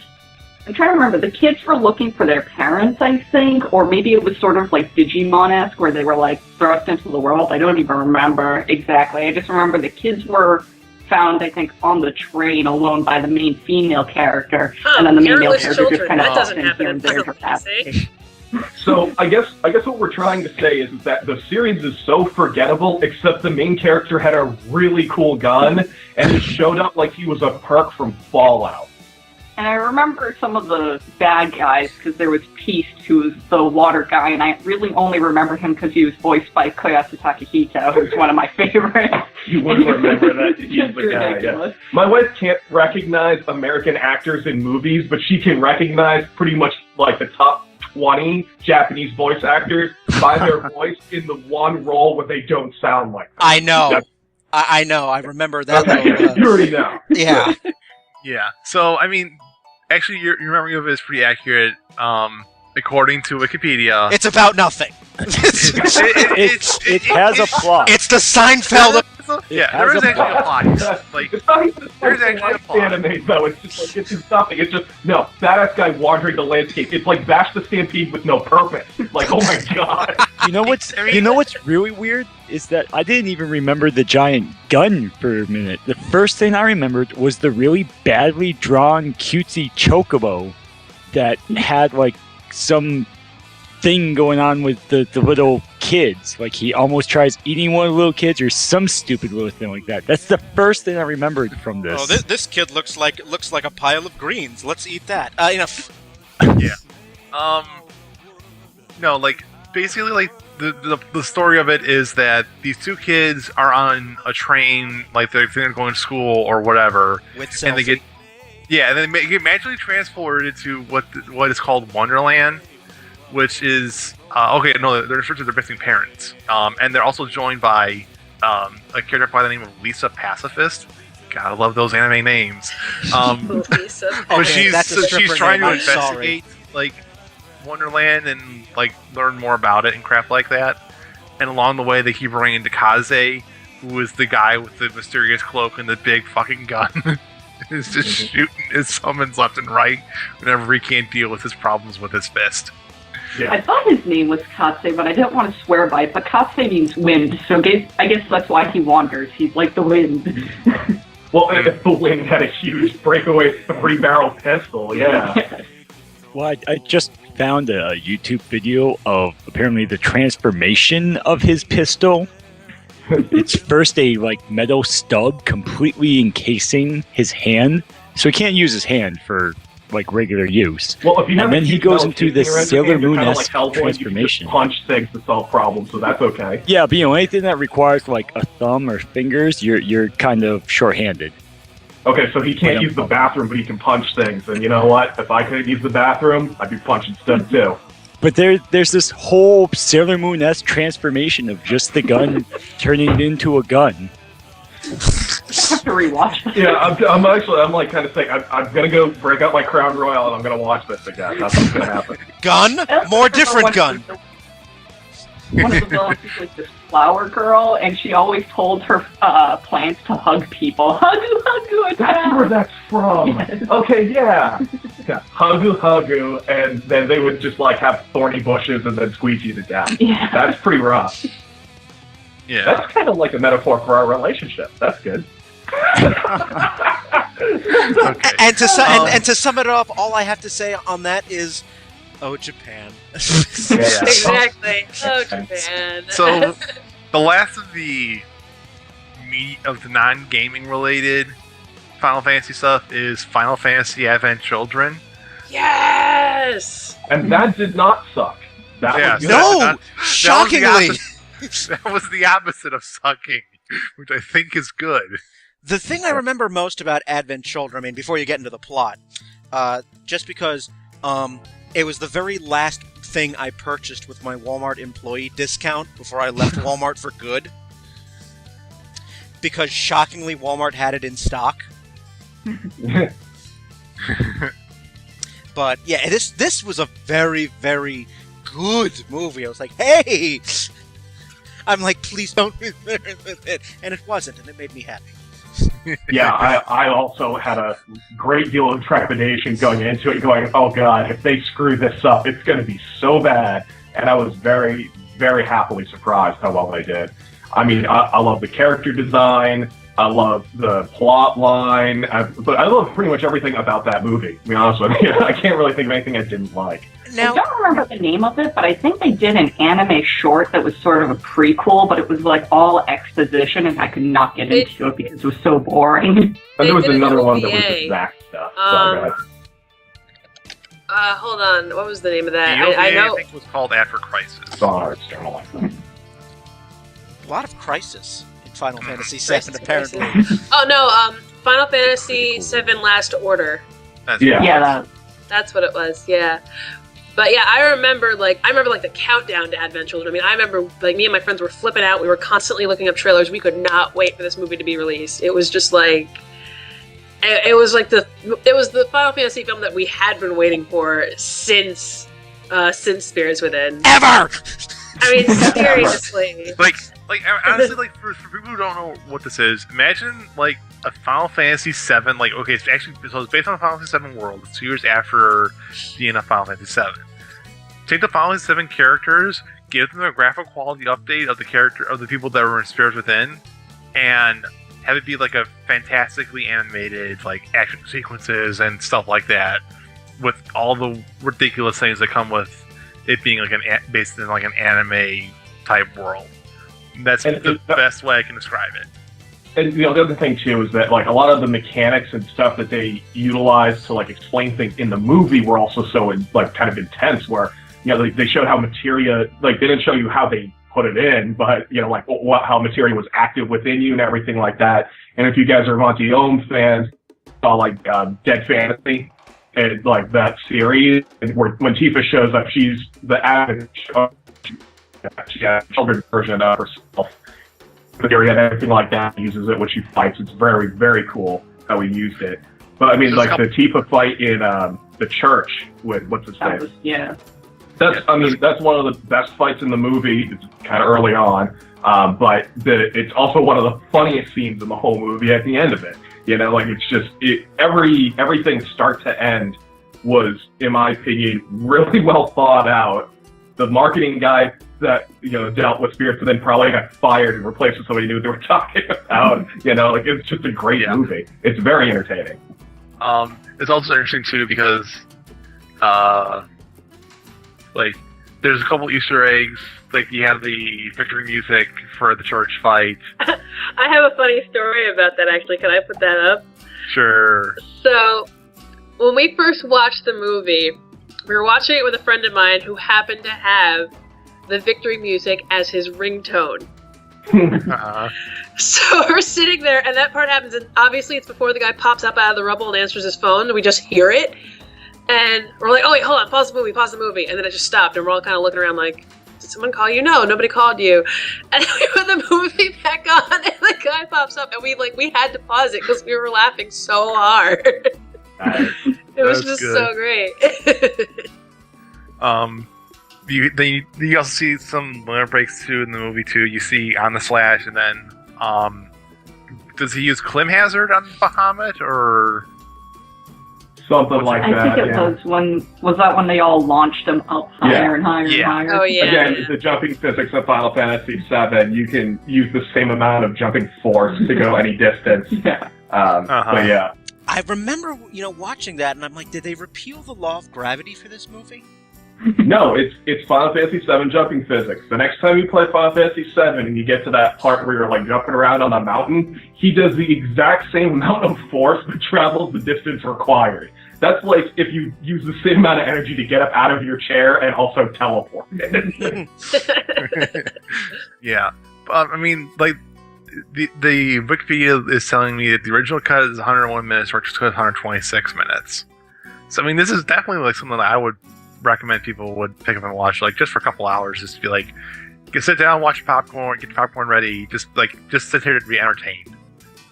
Yeah. And you can like it even if you didn't play Final Fantasy VII. Like, it's an all-around, like, altogether, it's a good movie. Like, it's not just if you like because it's computer-generated action movies that are really good, you'll like this movie. Yeah. But, like, if you did play Final Fantasy VII, then it's like, it just blows your mind because fanboy squealing. There's so much fan service in that movie, but not to the point where it's irritating. It just makes you happy the whole way through. I mean, I lost my mind when he did Omni Slash at the end. I was like, oh my god, Omni Slash, oh my god, Limit Break. Like, it just was that kind of movie. Yeah. But to my knowledge, that's all the media that I can think of for the non-video game related. Can anyone think of any? I think we've pretty much about covered it. I mean, yeah, you even covered your Final Fantasy anime from the Crystals one, but I can't think of anything else. And there's not really any other visual anime, but as far as offshoot would be like Black Mage's music, which uses the... Yeah, that's right. Heavy metal covers of all the Final Fantasy soundtracks, and they're very good. Yep. So, that's no Buu Uematsu just being the god of music, so... Well, yeah, I mean, Black Mages, though, is no more, unfortunately. They put out 3 albums, and they have since disbanded because the band formed while Uematsu was still working for Square. So, therefore, the Black Mages could only do, like, Square music. Right. So, however, Uematsu has a new band. It's called the Earthbound Papas. Great name. Oh my At least God. one album out. They have one album out, and I do have it. You can buy it on iTunes. Yeah. Is it good? Well, speaking of Final Fantasy and the audio waves, apparently in Japan, there was a radio drama adaptation of Final Fantasy Tactics that unfortunately never made it stateside, though there is a small group of people that are working on translating it to bring it as a podcast stateside. A radio drama? That's so like 1935. Yeah, Actually, Love their audio radio dramas. dramas are common in Japan. That's actually like a radio drama CDs are and in the quite UK. common. Yeah, Really? Yeah. yeah. So No, I mean, yeah, Michelle got a ton of those for a couple of different shows. But it's like anytime she's like, radio drama for this, I have the exact same reaction that Shanna did, where I'm just like, yeah, War of the World, yeah. Exactly. I didn't know they were still happening. yeah. We're gonna go back to the Fuck games. So, technically speaking, Final Fantasy X-2, Final Fantasy XII Revenant Wings, and Final Fantasy IV The After Years are considered spin-off games because they're not an actual numbered sequel in the Final Fantasy series. They are direct sequels to one of the numbered games. Do you have anything you want to add about them? Did you like them? Did you not like them? Were they boring? Were they too flashy? The only one I played was X2. I actually really liked it. I liked the job system that they put in it. I always refer to the game as Pretty Princess Dress Up. And that's kind of what it is, because it's dress spheres for the classes. But actually, I really liked it, and it had New Game Plus. So it fits like my criteria of being a fun, RPG with New Game Plus attached. So I have nothing bad to say about it. And they're coming out with the the PC HD. Not PC. It's just an HD remake on PS3, PS3 and PS Vita. and Vita. Okay, so yeah. So yeah, I mean, and I spent a lot of time just grinding that out, knowing it was New Game Plus attached to it. But there was a lot of cool mechanics in it. The active time battle system in it was pretty aggressive, which was actually kind of interesting. I mean, it was to the point where I think a lot of the stuff they did in X2 ended up influencing how 13 operates. That's possible. With the speed of battle. I mean, obviously you only control kind of one character at 13, but in that one, if you were playing full active time battle, you better have been on point and knew exactly what you were going to do, or else your ass is going to get handed to you, which is pretty cool. I like it when there's that level of challenge in a game. So X2, I would recommend it. Definitely play that. I think that playing 10 is kind of like Advent Children having, played 7 beforehand. If you know what's going on or what happened leading into it, there's another layer of depth that you'll really appreciate. And I think, though, at X2 in particular, you'd be missing a lot if you didn't play 10 first. Agreed. Because, 10-2 is, in fact, a direct sequel. So, playing Final Fantasy X is kind of a requirement. Yeah. You might, if you look at the Terminator movies, like Terminator 1, Terminator 2, everybody loves Terminator 2. Everybody has watched Terminator 2 1,000 times. I think that there's a big group of people, particularly nowadays, that have still never seen the first Terminator movie, and it doesn't necessarily hurt T2 because of the type of movie that it is. But I think that in the case of X2, it would hurt it to not know what goes into it, because so much of the storyline in X2 is built off of what happened in X. But the other thing that's really interesting about X2 in particular is if you're a huge Final Fantasy VII fan, a lot of foreshadowing in X2 exists leading into Final Fantasy VII, because there's a character named Shinra that talks about using the lifeblood of the planet essentially as a fuel source. And they kind of just speculate about it, but clearly Shinra electric power and Final Fantasy VII's live stream and all of that, I think that they really were kind of heavy-handedly saying, by the way, check this out, this has continuity into 7. I thought that was kind of cool. Final Fantasy XII Remnant Wings, I don't feel quite as... Remnant Wings is another tactical sort of RPG. Mm-hmm. And Final Fantasy IV The After Years, which I have started. I do own it. My big beef with that from a plot perspective is when you start playing the game, Cecil has been leveled down to about 10 to start. And I'm just like, for fuck's sake, man. It's only been 14 years. She hadn't gotten that fat in 14 years. Yeah, I'm like, come on. Yeah. Cecil hasn't gotten that fat and happy. Yeah. But one thing that I did like about the art style, particularly about Revenant Wings, was that finally Van had a damn shirt on under that vest. Thank That's God. the thing that bothers me the most about 12. I was just like, you're wearing full plate greaves on your legs, and you're wearing a vest with no shirt. Hello! You know, And a come on, man. concave chest, too. Yeah. And he's like, I mean, it's like, 13-year-old boy, but like with a waxed chest and oiled up for some reason. It's like, I'm not into that, Japan. Come on, Final Fantasy has never been practical with its wardrobe choices. No. Yeah. And for the same reason that, like, I mean, I know, Brian, you played Lost Odyssey. Kame is wearing like a plate. It looks like it's finally equality in armor for gender, where he's wearing like a belly shirt, plate mail chest plate. Like, why is your belly button showing if you're wearing a full piece of metal over the rest of your chest, man? That's not practical. Because There's a lot of important stuff. because it's Japan. Yeah, and because Japan. That's why. That's really it. I think Final Fantasy has been good about instead of putting everyone in full armor, everyone is in equally skimpy armor. Yeah, With one exception. It equalizes some gender lines With from that one- perspective. with but one then the women exception. kind of- The one exception is Steiner from Final Fantasy IX. Yes. Yes. He's A Washington the can. only guy that's in a full suit of plate mail in any of the games. But doesn't he have like a pointy iron helm, which would be totally impractical? No, he has like a pikeman's helm. Because it's like, it's pointy, but it has like the fluted edge to it, which if somebody was trying to hit you with a sword would snap your neck and kill you instantly. So yeah, not practical, but at least it was like full armor on a knight. It's like, holy crap. Well, actually, no, I got to take that back. There is one game that doesn't offend that too much, and that's the enemies in 12. Because the judges have cool-ass armor. Yeah. Which you will never, ever hope to have. Yeah. You didn't add a 13.2 and allegedly 13.3. Yeah, I didn't add those in because those are all part of the Crystal Novella. Latin. Yeah, and those are actually like they're actually meant to be numbered games. Like that's why they're not on the list per se. Wasn't 14 supposed to be a 13 game originally? 15. 15, yeah. 15 was supposed to be 13, like, alternate universe, but then they're like, we're spending so much time making alternate universe 13, we're just going to make it 15 instead. Yeah, that was a good decision.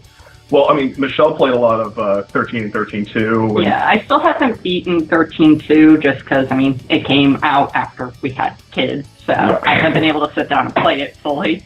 But I've actually really enjoyed the 13 series. I'm looking forward to Lightning Returns and everything, so... I'm sorry. I actually really enjoy it, and I don't understand, like, the number one complaint I hear is that there's no character development when the characters weren't even close to the same at the end of the game as they were in the beginning, so I don't see it. But I also went into it before there was any kind of hype, and I went into it knowing that it was going to be a fast-paced, linear game. Right. So I wasn't disappointed. It was exactly what I expected. So.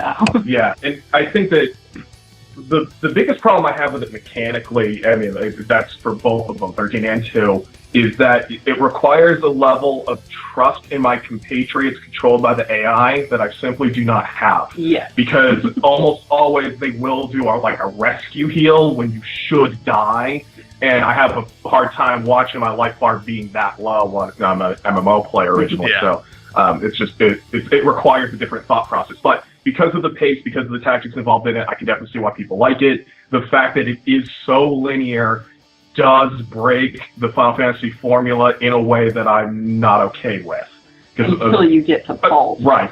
So that's true. That which is like halfway through the game. Yeah, so like halfway through the game, all of a sudden it becomes a Final Fantasy. But we're also in the generation of Final Fantasy games where you have to wait 3.5 hours for the damn title screen. So, maybe that's just got to, you have to have a different expectation of how long it's going to take you to complete the damn game.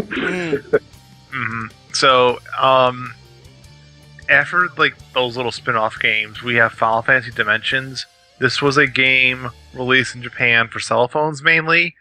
Eventually, it was ported over to the Apple devices and eventually Android devices. In the sense that, considering how usually download those games on the iOS and the Android devices are relatively cheap, to get the full game at around launch is almost $30. It was kind of like the after years when it initially came out on the Wii. It was an episodic format, and if you wanted to get all of them, you had to ultimately shell out $40. Yeah. I know they reduced the price a bit. I think it's like $20 now, which is actually a pretty decent drop. But still, you're paying $20 for like a device to be played on the Android or like your phone. It's like whenever you don't play them whenever you're in your toilet, so it's kind of weird. I like that you've had the most actual like correct explanation of when you would actually be playing that game. That's very honest of you. That's good.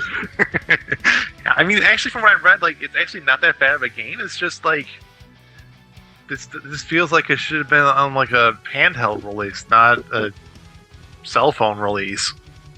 Japan is going very, very much towards using the mobile devices, so they're kind of steering away from the portables and going on to mobile, which is kind of sad because mobile games don't get ported over here a lot. Well, I think that's I mean, I think that's a big cultural thing because, I mean, when we were still dealing with like brick Nokias, I'm pretty sure you could order products from a vending machine via cell phone in a couple of the Asian countries, Japan, China, like that kind of stuff. Yeah, Japan, Korea, they love using their phones for everything. Well, I mean, too, like if we just, just to segue away from this for a second, like the cell phone camera idea was originally a toy and it was a novelty, and now most of the mobile devices have freaking two of them pointing in two different directions, So I think that maybe that's just how the industry is going to go, is away from the handheld portables, considering how powerful these computers are becoming, because I mean, right now our Galaxy S3s are more powerful than your netbook,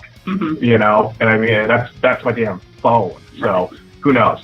But yeah, I think it's interesting that so many mobile Final Fantasy games, and a lot of the ones that are unnumbered or spin-off games. I mean, what is there? Almost 10, I think, that were just strictly on the cell phones in Japan. Yeah, there was a Type 0 for it. Yeah, and for 13 there was 2 or 3. Yeah, Ito, I think it was one. Yeah, so there's that. I mean, there's a whole series of, like, I think that we've mentioned it in the podcast already, but there's a whole series of games that were just mobile device games back as early as Final Fantasy VII, I think. Yeah. So I mean, that's like a whole other spin-off that we don't even really have access to as American gamers. And I just think that's kind of an interesting point. Where is it really that much more popular over there as a series, or is it just because they have a different technological expectation of what they're getting? Because I mean, the same thing. We're talking about $40 for an Android or an iOS game, and how that's unacceptable. But we're also talking about roughly 20 hours worth of content rather than 5 wallpapered levels of Fruit Ninja, So it's like, I guess that there is a price difference of what our expectation is with the mobile games that maybe they just don't have. That's very true. The next game in the series that we're just getting near the end here, we have Final Fantasy: The Four Heroes of Light. This was the game on the Nintendo DS. Came out October 29th, 2009 in Japan, October 5th, 2010 in North America. I don't really know too much about this game. The Wikipedia is weird about it, just because they don't have too much about the gameplay or the setting, but it's got a ton of plot on there, like a lot of plot. The only thing I really say about it is that, based on what I remember, what I saw reading on it, was that it was reviewed favorably, even though people did note that there were some translation issues and some other awkwardness with the game. Yeah, in terms of the story. That doesn't detract. I mean, hell, Legend of Dragoon is full of translation errors, for fuck's sake. But I think that the it's reason still why a great game. Yes. Yeah, I think the reason why they know that, though, is because, like, this is 2010. People should, like, translation errors should not be as common as they are. And I guess that there were enough of them in this game that the reviewers were able to take notice of them. Well, I think that you make an excellent point. I mean, 2010 is still within our era of, let's face it, the world is very small now, and any company that operates internationally should at least have one guy that proofreads this crap before they sell it for money. Yeah. Nah, I think you're asking a lot, really. I apparently am. Apparently. This is after the age of 0 wing, like we should have learned our lessons. So the All last... of your things belong to us. Release all vague. Sell it. Alright. So the last offshoots that we're going to talk about, and like the last topic of discussion here, is going to be Final Fantasy Dissidia. This is the Final Fantasy brawler, essentially, of Final of the Fantasy series. Smash Brothers! Yeah, basically, you have like a hero or two from each game numbered series. So you got Cloud, you have the Warrior of Light, and then you have like Sephiroth and Golbez and Kefka. And Kefka. And Kefka, obviously Kefka. And then you just go through and just smash the brains out of each other. I like to call this one.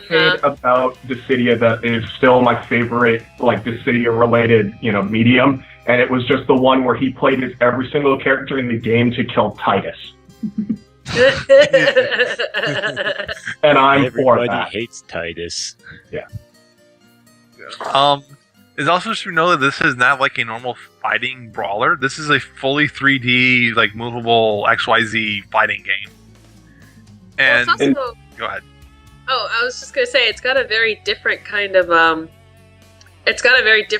playing style too, because it's not just your typical life bar and you just hack and smash until one's knocked down. It's you actually have to steal your opponent's what it's called bravery points, and as you gain more bravery points, obviously their bravery points, like you basically are playing tug of war with these bravery points, and the more you have, the more you're able to inflict damage and actually take out their HP.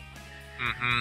So there's two different kind of levels to it, rather than just your typical Street Fighter or Mortal Kombat, where it's just 2 life bars and you're trying to take one or the other out. Or guys. There's also the fact that compared to normal Street Fighter games where you have to do motions to do particular combos, it's button presses to do your moves. So you press square and you do a fireball, whereas when you press triangle you would do a Shoryuken or something like that. Wasn't there some mechanic to, or not a mechanic I should say, but the level designs were really interesting. I remember there was almost like rails you could ride for a short bit to zip away quickly from your enemy. Yeah.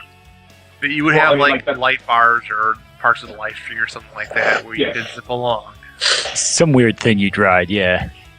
Well, that's what was kind of really different between guys, which is just the Final Fantasy characters thrown into a Street Fighter type of game, and I think other characters too. But I mean, you have that game as a fighting game versus this one, which is like you guys were saying, it's not really a strict fighting game. It's like an action fighting game where you run up a wall, you slide down a rail. It was more like Advent Children with Final Fantasy characters from all the different games thrown in, trying to just make each other not have the will to fight anymore. And it's probably the closest that I've seen to a Monty Ohm style, kind of really over the top action in a game for a versus game, which was interesting. Yeah. And you get to kill Titus. And that's awesome. The Final Fantasy series, the Final Fantasy series, the Dissidia game was so successful that they eventually made a update to it and included a couple more characters. They included Lightning, they included Tifa, and they included Kain, I believe, for the Warriors of Light. Kain and Laguna. Yeah. Laguna. and then they added a couple more characters for the Heroes of Darkness. I don't remember what they were, though. I believe they added Galaban from 12, and they may have added Zero Mist from 4 as well. I'm not 100% sure. I'm sure someone will Wikipedia that for me. They should have added that orb boss from 8. Ozma, yeah. What about the wall from Final Fantasy IV? Demon Wall. I don't know. Well, was there a demon wall in 7 as well, in the pyramid sort of level? Yeah. Or the squid guy from 6 who keeps popping up. The purple Siegfried? octopus. Shadow. Oh, Ultros, yeah. Ultra. Yeah, the purple guy keeps showing up as Ultra. Yes, the comic relief boss.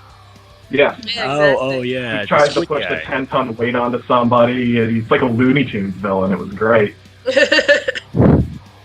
All he needed was a mustache and a monocle. Or now he could have been a hipster douche octopus and had like a little mustache tattooed on one of his tentacles so he could put it in front of him like Smiley Whiplash. That'd been great. That would have been great. All right, well, that is not going to officially exist because we have made it so. But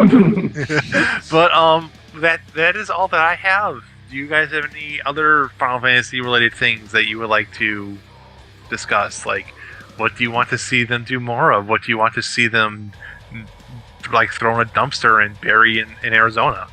Well, actually, I have one more game. Go ahead. Which is basically Bonus round. bonus round, yeah. Basically, they took Final Fantasy and smacked it on top of Guitar Hero, in a sense. A game called Theater Rhythm. I don't know if you guys heard of this one. Oh, yes. There's Which that. was for 3DS and for iPad. I played it on iPad. But it's basically just that. It's basically just the same mechanics as like Guitar Hero or DDR or something, where it's Final Fantasy music, and you've got your 4 heroes, and they're all, same kind of thing as Dissidia. It's, a palette of heroes from all the games, so another Fangasm game. And you have to, play a song, and you have to, hit the rhythms at the right time and all that while you're fighting a popular Final Fantasy boss of some sort, like a Marlboro or a Bahamut or something like that. And each time that you do the rhythms and the melodies correctly, then you attack. And it's all obviously Final Fantasy songs that you're doing this to. And once you complete a song, you beat a boss. And all the characters are chibi, so that makes it even better. I don't know if the iPad version is different. I have the 3DS one, but there's also the field mode and event mode, which all have different songs. So you might be doing one to the dance in Final Fantasy VIII, and on the field mode, you're going along and you find treasure and Moogles, and then at the end of the level is a character, and you get more treasure sometimes, and things like that. I think you can do that also on the iPad. I mean, I don't have it. I played it on a friend's iPad. But I believe he said that there's also like a field mode in that too. So yeah. In the there's like the story mode, and each time you have to go through all 3. You have to go through a field, event, and battle, and sometimes it's in different. I think it's field, battle, event is the order it's always in. And then you can replay any song. And it will be the style that the song is in, because each one is specific. Well, Right. One thing, though, that was really interesting from a gameplay perspective for that one was that, to me, it seemed more like a cross between DDR and Elite Beat Agents, because the notes that you have to hit aren't always necessarily just a tap in the right place. It would be a directional one. So it would be like, like a up, swipe right, down, or left, up, down, right, left, and then critical boss. It's like, it was kind of cool in that respect. And then you were always into playing the Gilgamesh theme from 5 or something. And it was just like, that was hilarious to watch because it's so frantic. You're like, he's trying to win. It sounds like the type of silly game where Rio's voice, "Oh, I missed!" Yeah. I believe they're actually coming out with a second one. I read that they've at least copyrighted a name for the second one, and they've done it in both Japan and America, so they kind of already know they're going to port it here. That's cool. Yeah, it says, according to Wikipedia, Theater Rhythm Final Fantasy Curtain Call has been announced for the 3DS in 2014, so next year. Yep. I hope it has the Impresario from Final Fantasy VI in it. I remember, similar to like Guitar Hero and Rock Band and all that, you could pay for extra games, songs.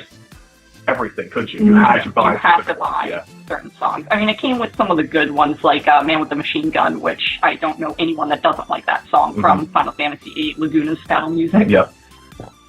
Yeah, Laguna's battle music. It had the Gilgamesh theme from 5, which is a great song. It had there's a couple other ones I just can't think of it. What's her name's Cave from the first game? I think you had. Matoya's Cave. Yep. Matoya's Cave is one you have to buy. Oh, okay. Is it? Bastards. And probably like Ouster's theme or whatever from 6 you'd probably have to buy because that was a cool ass song. What about the 20-minute Dancing Mad? It's That's in it. That's one that it comes with. for the entire 20 minutes. It's really long. It might be. It might be. That was a really long one. Because that's the whole boss fight for 6, isn't it? Yeah. Yeah, and I remember hearing you get to the orchestral parts of that. Yeah. So it might be the whole thing. So that's cool, you know? But I'll play 6 again just to hear the Outer's House theme, so. It's like the Freebird of the Final Fantasy universe. Everybody lights their fire matra or Fyra spell. Yeah. Holds it up. Mm-hmm. Yeah, Reid. Any other games you guys think of, or do you want to open like a little brief discussion on what you want to see them do more of? You know, I'd love there's to see the one thing I definitely want to see more of is the my favorite thing in any of the Final Fantasy games is the class systems. And I mean, like, we've been playing 14 on our end here, and there's a lot of cool stuff that they did with the class system that I liked. But Final Fantasy V is one of my favorite games. In Final Fantasy Tactics, and both for the same reason.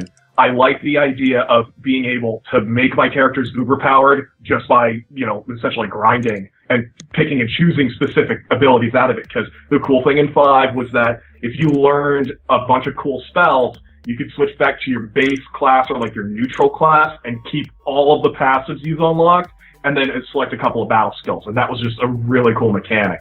It was kind of like Go-Go in 6. You could pick and choose what abilities you had equipped with them. Yeah. And the same thing with Tactics, it's like my casters in Tactics, my white mage and my black mage also had some elemental pistol that was based off of their magic power. So I could one-shot a dude across the map with a freaking handgun instead of casting Ultima on him, and that was badass.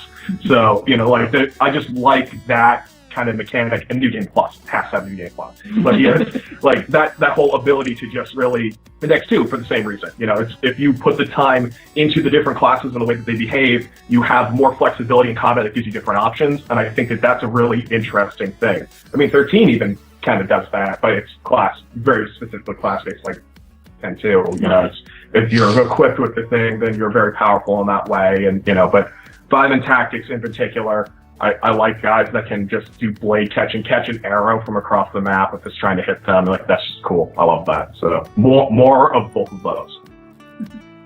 What I'd love to see is, and I think it's the thing that's turned me off of every Final Fantasy game from really, I guess, 12 on up, is go away from the overly anime-ish looking, do more of like 9. Come out with another Final Fantasy game that's not afraid to not necessarily take itself overly serious in the design of everything, and where some of your characters look like they're older than 18. And that's just one of the growing trends with the Final Fantasy series that's been annoying me more and more, is that every time I see it, there's these cookie-cutter looking characters that only look different by their asymmetrical wardrobe, that all look like they're 17 to 19. And just seems so bland. I mean, even Cloud got retconned from being, I think he was 21 or so in Final Fantasy VII to 19 during the events of Final Fantasy VII. I'm with you. I think that if they can go to more of like a stylized graphic style, and so they can make something interesting without following the template. But I think that that's damn you Japan moment there, because that's kind of what their whole culture is like. Go look at like the old pictures of Japanese samurai and then look at what all their pop stars look like. It's like, that's the difference. It was, these gruff, tough looking dudes to everybody looks like they're underage illegal. Like, that's the difference. Well, that would be fine, but that's why I'm saying something like 9, where 9, we went from 7, which even with the Popeye arms, the FMV style and everything had this real serious look to it, to 9 where they were chibi styled, cutesy woo fun bouncy characters. Do another game like that. And that was the other thing that was funny about that rhythm game for Final Fantasy, is that your 4 characters would, when you beat a mission, would pull something random from each of their like speech lists, so they would say the most ridiculous crap. Oh yeah, each line had... Yeah, each person had like a phrase that they'd throw up when you finished the battle, but it was randomly selected, so you ended up with a Mad Lib. Yeah. Like whoever was in slot 1 got an opening line, and then slots 2 and 3 each had middle parts of a sentence, and then the last person had usually like a "for justice" kind of line. Yeah, so it was basically, we must move all Zig for great justice. Like, you would actually get stuff like that. Oh, Japan.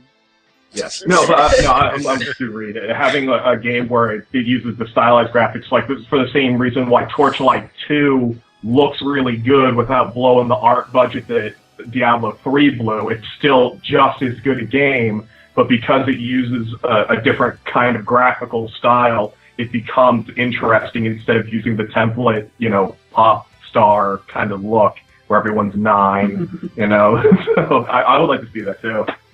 I also like the more original kind of quirky battle systems, gameplay systems in 8 and 9, where like in 8 you had the draw system. I know that was a turnoff for a lot of people, but it was just a really interesting mechanic where you had to put it onto your stats and everything to make yourself even stronger. And I liked the having to learn the moves off your equipment in 9. Like, they were just quirky and they added another dimension to it, so it wasn't just the same game again.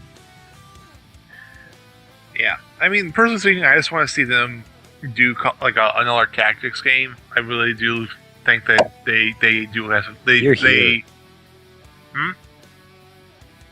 What'd you say? Just agreeing with you. You're here on the tactics. I thought you said this year, not here. I'm sorry. I wish. I think, Wish, yeah, I wish yeah. too. Yeah, like I feel like they really know what they're doing with like tactics specifically. And I just want to see, like, them do another one of that. As for some of the other experimentations, like, I'm fine with Dissidia. I don't really want to see much of, like, Mystic Quest or Adventure or something like that. Stick with, like, the RPG elements. Like, you guys have proven you can do action combat with Kingdom Hearts. So you can just, like, do something like that. Just don't. That's something we really didn't talk about with the Kingdom Hearts series. Because Why the reason, not? because they only include Final Fantasy characters, they're not actually like part of the Final Fantasy series. We'd also be here for another 2 hours. That too. Especially with me on this podcast. Yes, especially with you on this podcast. Yeah, like we didn't talk about Secret Mana the only thing I'll say about it, only because those are like separate. Yeah, no, and the only thing I'll say about it is because it relates back to the discussion that we've been having. I do feel like Kingdom Hearts existing and the way that played must have somehow really impacted the way that Crisis Core plays. Because I'm sure that the first Kingdom Hearts game was out before Crisis Core. Yeah, I'm pretty sure it was too. Yeah, so I mean, I think in that respect that you're right, it definitely deserves its own discussion, but that's something that really relates back into how these spin-offs play, because that was really the first one that did that action style gameplay. But that's all I have, really. I want to thank you guys all for joining me. Brian, do you have anything you want to add?